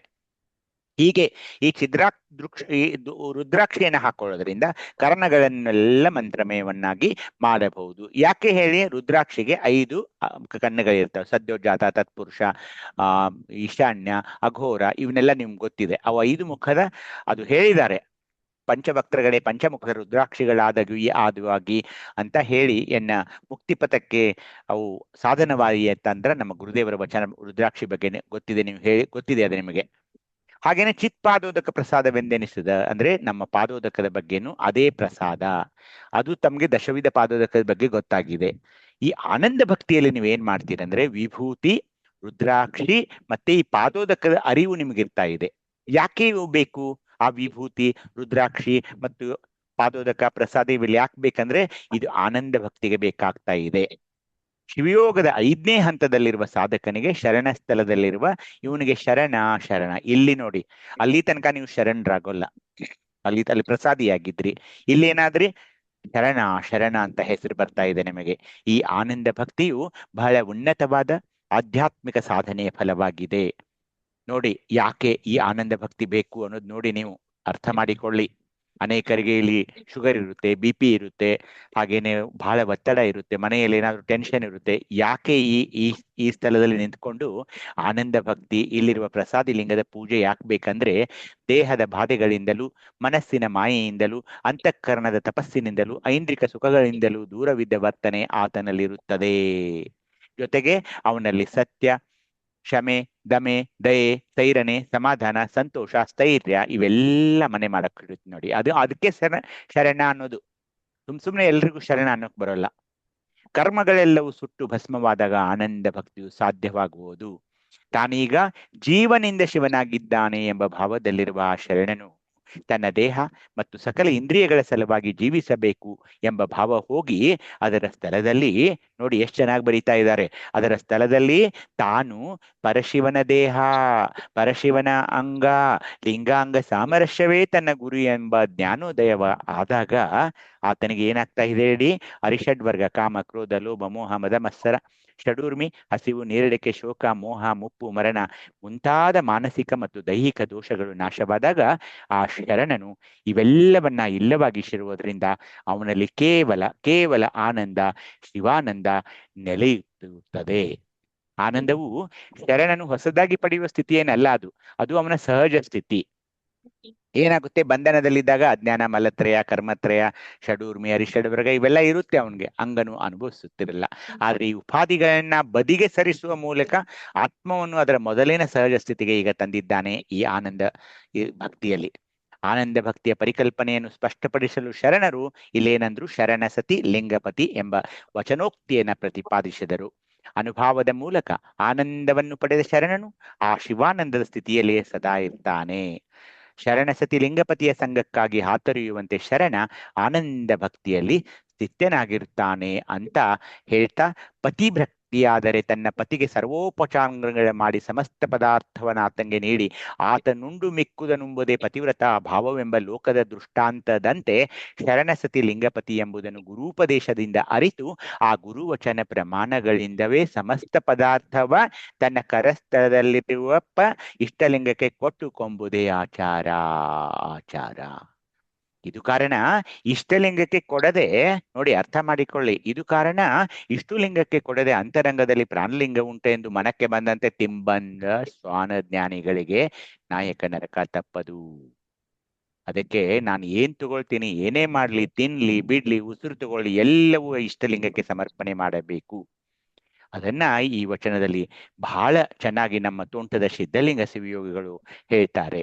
ಅದಕ್ಕೆ ಇಷ್ಟಲಿಂಗ ನನ್ನ ಪರಮನ ಒಂದು ಕುರುಹು. ಅದಕ್ಕೆ ಪಿಂಡ ಬ್ರಹ್ಮಾಂಡವನ್ನು ಕಂಡು ನುಂಗಿದ ಆಕೆ ಪಿಂಡ ಬ್ರಹ್ಮಾಂಡದ ಪ್ರಪಂಚ ಸೋಂಕಳು ನೋಡ, ಪಿಂಡ ಬ್ರಹ್ಮಾಂಡದ ಒಳಹೊರಗೆ ತಾನಾಗಿ ಅಖಂಡಿತನ ನೆರೆದು ಅಚ್ಚಲಿಂಗೈಕ್ಯರಾದಳು ನೋಡ, ಇದು ಶರಣಸತಿ ಲಿಂಗಪತಿಯ ಸಂಯೋಗವೆಂದೆನು ಕಾಣ. ಅವಳಿಗೆ ಶರಣೆಯಾದವಳು ಪಿಂಡ ಮತ್ತು ಬ್ರಹ್ಮಾಂಡವೆರಡು ಎಂಬ ಒಂದೇ ಭಾವ. ಈಗ ನನ್ನ ಪಿಂಡ ಅಂತೇನಿದೆಯಲ್ಲ, ನನ್ನ ಕರಸ್ಥಲದಲ್ಲಿರುವ ಇಷ್ಟಲಿಂಗ ಇರೋದ್ರಿಂದ ಪಿಂಡ ಮತ್ತು ಬ್ರಹ್ಮಾಂಡ ಎರಡು ನನ್ನೊಳಗೆ ಇವೆ. ಅಚ್ಚಲಿಂಗೈಕ್ಯ ಇದೇ ಶರಣಸತಿ ಲಿಂಗಪತಿಯಾಗಿದೆ ಅಂತ ಹೇಳಿದರೆ ಇಲ್ಲಿಗೆ ನಾನು ನಿಲ್ಲಿಸ್ತೀನಿ. ಯಾಕೆಂದ್ರೆ ಇದೊಂದು ಆಯುಷ್ ಮುಗಿಸ್ಬಿಡೋಣ. ಸತ್ತು ಚಿತ್ತು ಆನಂದ ನಿತ್ಯ ಪರಿಪೂರ್ಣ ಅಖಂಡವೆಂಬ 6 ಲಕ್ಷಣಯುಕ್ತವಾದ ಮಹಾಲಿಂಗವೇ ಪತಿ, ನಾನೇ ಶರಣಸತಿ ಎಂಬ ದೃಢಬುದ್ಧಿ ನಿಶ್ಚಲವಾಗಿರಬೇಕು. ಮತ್ತೆ ತಾನೇ ಸರ್ವಾಧಾರ ಪರಮ ಸ್ವತಂತ್ರನು ಎಂಬ ಭಾವ ಇಂಬುಗೊಂಡಿರಬೇಕು. ಅಂಗ ಭೋಗ ಉಪಭೋಗಗಳೆಲ್ಲ ಹಿಂದುಳಿದಿರಬೇಕು. ಲಿಂಗ ಭೋಗ ಉಪಭೋಗಗಳೆಲ್ಲ ಮುಂದುಗೊಂಡಿರ್ಪಾತನೆ ಶರಣ ನೋಡ ಅಂತ ಷಣ್ಮುಖ ಸ್ವಾಮಿಗಳು ಹೇಳ್ತಾ ಇದ್ದಾರೆ. ಅಂದ್ರೆ ಆ ಭಾವದಲ್ಲಿ ತಾನು ಸರ್ವಾಧಾರ ಪರಮ ಸ್ವತಂತ್ರನು ಎಂಬುದು ಅಳವಟ್ಟಿರಬೇಕು. ಅಂಗದ ಉಪಭೋಗಗಳಿಗಿಂತ ಅಂದ್ರೆ ಏನು, ಈ ಲೌಕಿಕ ಜಗತ್ತಿನ ಏನೇನು ಇದೆ ನೋಡಿ, ಇದೆಲ್ಲ ಉಪಭೋಗಗಳಿಗಿಂತ ಲಿಂಗದ ಉಪಭೋಗಗಳಿಗೆ ಪ್ರಾಧಾನ್ಯತೆ ಕೊಡಬೇಕು ಬಂಧುಗಳೇ. ಅಂತಹ ಶರಣರ ಸಂಘವನ್ನ ಷಣ್ಮುಖ ಶಿವಯೋಗಿಗಳು ಬಯಸ್ತಾ ಇದ್ದಾರೆ. ಈ ಆನಂದ ಭಕ್ತಿಯಲ್ಲಿ ಶರಣನು ತನ್ನ ಅಂಗದ ಮಧ್ಯದಲ್ಲಿ ಗುರುವ ನಿಲ್ಲಿಸಿ, ಪ್ರಾಣದಲ್ಲಿ ಲಿಂಗವನ್ನ ನಿಲ್ಲಿಸಿ, ಆತ್ಮನಲ್ಲಿ ಜಂಗಮವನ್ನ ನಿಲ್ಲಿಸಿ, ಇಂದ್ರಿಯಗಳಿಗೆ ಆಗಲೇ ಹೇಳಿದ ಹಾಗೆ ಚಿದ್ ವಿಭೂತಿಯ ಧರಿಸಿ, ವಿಷಯಗಳಿಗೆ ಚಿದ್ ರುದ್ರಾಕ್ಷಿಯ ಧಾರಣವ ಮಾಡಿ, ಕರಣಗಳೆಲ್ಲವನ್ನ ಮಂತ್ರಮಯವನ್ನಾಗಿಸಿ, ಚಿತ್ ಪಾದೋದಕವೇ ಪ್ರಸಾದವೆಂಬ ಅರಿವು ಅರಿವು ಅದೇ ಆನಂದ ಭಕ್ತಿಯಾಗಿದೆ. ನಿಮಗೆ ಈ ಆನಂದ ಭಕ್ತಿಯ ಒಂದು ಪರಿಪೂರ್ಣ ಕಲ್ಪನೆ ಆಗಿದೆ ಅಂತ ನನಗನ್ನಿಸ್ತಾ ಇದೆ. ಮುಂದಿನ ಸಾರಿ ನಾವು ಆ ಸಮರಸ ಭಕ್ತಿ ಏನು ಅನ್ನೋದನ್ನ ನೋಡೋಣ. ಇಲ್ಲಿಯವರೆಗೆ ತಾವು ಶಾಂತ ಚಿತ್ತದಿಂದ ಅತ್ಯಂತ ಮನಪೂರ್ವಕವಾಗಿ ಇವತ್ತಿನ ಒಂದು ಶುಭಯೋಗವನ್ನ ಕೇಳಿದ್ದೀರಿ. ಎಲ್ಲರ ಪಾದಾರ ಬಿಂದುಗಳಿಗೆ ನಮಿಸುತ್ತಾ ಇಲ್ಲಿಗೆ ನಾನು ವಿರಮಿಸುತ್ತೇನೆ. ನಿಮಗೇನಾದರೂ ಸಲಹೆ, ಸಂದೇಹ, ಸೂಚನೆಗಳಿದ್ರೆ ಮಾತನಾಡೋಣ. ಅದು ಇಲ್ಲಿದ್ದರೆ ಮಂಗಲ ಮಾಡೋಣ. ಎಲ್ಲರಿಗೂ ಶರಣು ಶರಣಾರ್ಥಿಗಳು. ಶರಣು ಶರಣಾರ್ಥಿಗಳು. ಭೃಂಗೀಶಣ್ಣ, ಭೃಂಗೀಶಣ್ಣ, ಭೃಂಗೀಶಣ್ಣ, ನಿಮ್ ಫೋನ್ ನಂಬರ್ ನಮ್ಗೆ ಸ್ವಲ್ಪ ಕಳಿಸಿ. ಕಳ್ಸ್ಕೊಡ್ತೀನಿ. ಅಪ್ಪರೇ ಶರಣು ಶರಣಾರ್ಥಿಗಳು. 9481320117. ಒಂದ್ ನಿಮಿಷ ಬರ್ಕೊಳ್ತೀನಿ. 9481 320 117. ಆಯ್ತಣ್ಣ. ಯಾರಿಗೆ ಏನಾದ್ರು ಪ್ರಶ್ನೆ ಏನಾದ್ರು ಇದ್ರೆ ಕೇಳಿ. ವಿಭೂತಿನ ಧರಿಸಕ್ಕೆ ಹೇಳಿದ್ರಲ್ಲಪ್ಪ ಅವ್ರೆ, ಪಾದಕ್ಕೂ ತಗೋಬೋದಪ್ಪ ಅವ್ರೆ? ವಿಭೂತಿಯನ್ನ ನೀವು ಎಲ್ಲೆಲ್ಲಿ ಹಚ್ಕೊಳ್ತೀರಾ ಅದು ಅಷ್ಟು ಪ್ರಯೋಜನಕಾರಿನೇ ಇದೆ. ಈಗ ಪಾದಗಳಿಗೆ ಯಾಕೆ ಹಚ್ಕೊಳ್ತೀರಾ ಹೇಳಿ? ಅಲ್ಲಿರುವ ಅಕ್ಷರಗಳು, ಬೆರಳುಗಳಲ್ಲಿರುವ ಅಕ್ಷರಗಳಿವೆ, ಬೆರಳುಗಳಲ್ಲಿ ಅಕ್ಷರಗಳಿವೆ, ಕಾಲ್ ಬೆರಳುಗಳಲ್ಲಿವೆ, ಕೈ ಬೆರಳುಗಳಲ್ಲಿವೆ. ನೀವು ವಿಭೂತಿಯನ್ನ ಎಷ್ಟು ಕಡಿಮೆ ಇಡೀ ಅಂಗವನ್ನು ಹಚ್ಕೊಂಡು ನಡೆಯುತ್ತೆ, ಅಷ್ಟು ಪವಿತ್ರವಾದದ್ದು. ಭುಜಗಳಿಗೆ ಹಚ್ಕೋಬಹುದು, ಎಲ್ಲೆಲ್ಲಿ ಅಕ್ಷರಗಳಿವೆ ಅಲ್ಲ ಅಲ್ಲೆಲ್ಲ ಹಚ್ಕೋಬಹುದು ನೀವು. ಅದು ಬಹಳ ಸ್ಥಳಗಳನ್ನು ಹೇಳಿದ್ದಾರೆ ಅವರು. ಸಮಯವಿದ್ರೆ ನೀವು ಮಾಡ್ಕೋಬಹುದು. ಅದು ಶಿವಯೋಗದಲ್ಲಿ ಒಳ್ಳೇದಿರುತ್ತೆ. ಅದೇ ಆ ವಿಭೂತಿಯ ಮಹಿಮೆನೇ ಅಷ್ಟಿದೆ. ಸರಿ ಅಪ್ಪ, ಅದೇ ನಾನು ಹಚ್ಕೊತಿದ್ದೆ. ಹಚ್ಕೊಳ್ಳಿ, ಏನು ತಪ್ಪಿಲ್ಲ. ಅದು ಅಲ್ಲದೆ ಈ ಮನೆಯಲ್ಲಿ ಯಾರಾದ್ರೂ ಹಾಸಿಗೆ ಹಿಡಿದವರು ಇದ್ರೆ ಪಾಪ, ಚಿಕ್ಕ ಮಕ್ಕಳು ಬಹಳ ಅಳ್ತಾ ಇದ್ರೆ, ಹಾಗೇನೆ ಚಿಕ್ಕ ಮಕ್ಕಳಿಗೆ ಯಾವಾಗ ಅವು ಮನೆ ತುಂಬಾ ಓಡಾಡಕ್ ಶುರು ಮಾಡ್ತಾವ್ ನೋಡಿ, ಅಟ್ಲೀಸ್ಟ್ ಎರಡು ವೇಳೆ ಅಥವಾ ಮಧ್ಯಾಹ್ನ ಒಂದ್ 3-4 ವೇಳೆ ಆದ್ರೂ ತಂದೆ ತಾಯಿಯರಿಂದಿರಲಿ ಕೈ ಮುಗಿದು ಕೇಳ್ಕೊಳ್ತೀನಿ, ಮೇಲಿನ ಮೇಲೆ ಅವಕ್ಕೆ ಹಣೆಗೆ ವಿಭೂತಿಯನ್ನ ಹಚ್ಚೋಕೆ ನೀವು ಯಾವಾಗ್ಲೂ ಅದನ್ನ ಒಂದು ಪದ್ಧತಿಯಾಗಿ ಇಟ್ಕೊಳ್ಬೇಕು. ಚಿಕ್ಕ ಮಕ್ಕಳಿಗೆ ಮಕ್ಕಳು ಇರ್ತಾವ ನೋಡಿ, ಮನೆ ತುಂಬಾ ಚೆನ್ನಾಗಿ ಓಡಾಡ್ತಿರ್ತವೆ, ಎಷ್ಟೊಂದು ಆನಂದ ಸಂಭ್ರಮ ಇರುತ್ತೆ ಮನೆಯಲ್ಲಿ. ಅವ್ರನ್ನ ಕಂಡಾಗೆಲ್ಲ ನಿಮ್ಗೆ ನೆನಪಾದಾಗೆಲ್ಲ ಅವ್ರ ಹಣೆ ಮೇಲೆ ವಿಭೂತಿ ಧಾರಣೆ ಮಾಡಕ್ ಹೋಗಿ, ವಿಭೂತಿ ಧಾರಣೆ ಮಾಡಿ. ಅಳೋ ಮಕ್ಕಳಿಗೆ ಕೂಡ ತೊಟ್ಟಿಲಲ್ಲಿ ಮಲಗಿರೋ ಮಗುವಿಗೆ ಕೂಡ ಬೆಳಗ್ಗೆ ಮಧ್ಯಾಹ್ನ ಅದು ಯಾವಾಗ ಇರುತ್ತೆಲ್ಲ ಮುಖ ತೊಳೆದ ತಕ್ಷಣ ಅದಕ್ಕೆ ಮುಖಕ್ಕೆ ಅದಕ್ಕೆ ಹಣೆಗೆ ವಿಭೂತಿಯನ್ನ ಹಚ್ಚೋಕ್ ಶುರು ಮಾಡಿ. ಮನೆಯಲ್ಲಿ ಯಾರಾದ್ರೂ ಹಾಸಿಗೆ ಹಿಡಿದವರು ಇದ್ರು ಅವ್ರಿಗೂ ಕೂಡ ವಿಭೂತಿ ಹಚ್ಚಬೇಕು. ತುಂಬಾ ಆರೋಗ್ಯ ಇದು ಬಹಳ ಆರೋಗ್ಯಪೂರ್ಣವಾದ ಒಂದು ಈ ವಿಭೂತಿಗೆ ಬಹಳ ಔಷಧೀಯ ಗುಣಗಳು ಕೂಡ ಇದೆ. ಅದಕ್ಕೆ ಹೇಳ್ತಾ ಇದ್ದೀನಿ.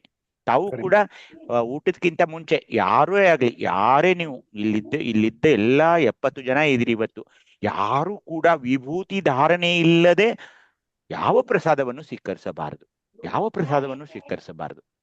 ವಿಭೂತಿ ಹಣೆ ಮೇಲೆ ಇರ್ಲೇಬೇಕು. ವಿಭೂತಿಯನ್ನು ಹಚ್ಕೊಂಡೇ ಊಟ ಮಾಡ್ಬೇಕು, ಅಂದ್ರೆ ಪ್ರಸಾದವನ್ನು ಸ್ವೀಕರಿಸಬೇಕು.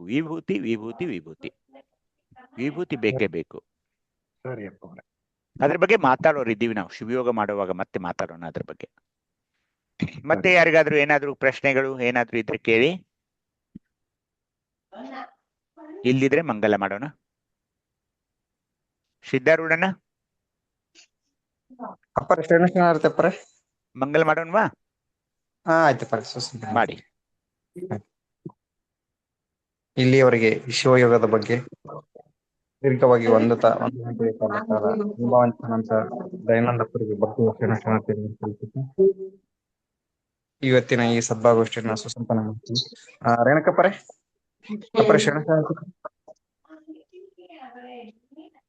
ರೇಣುಕಪ್ಪರೇ,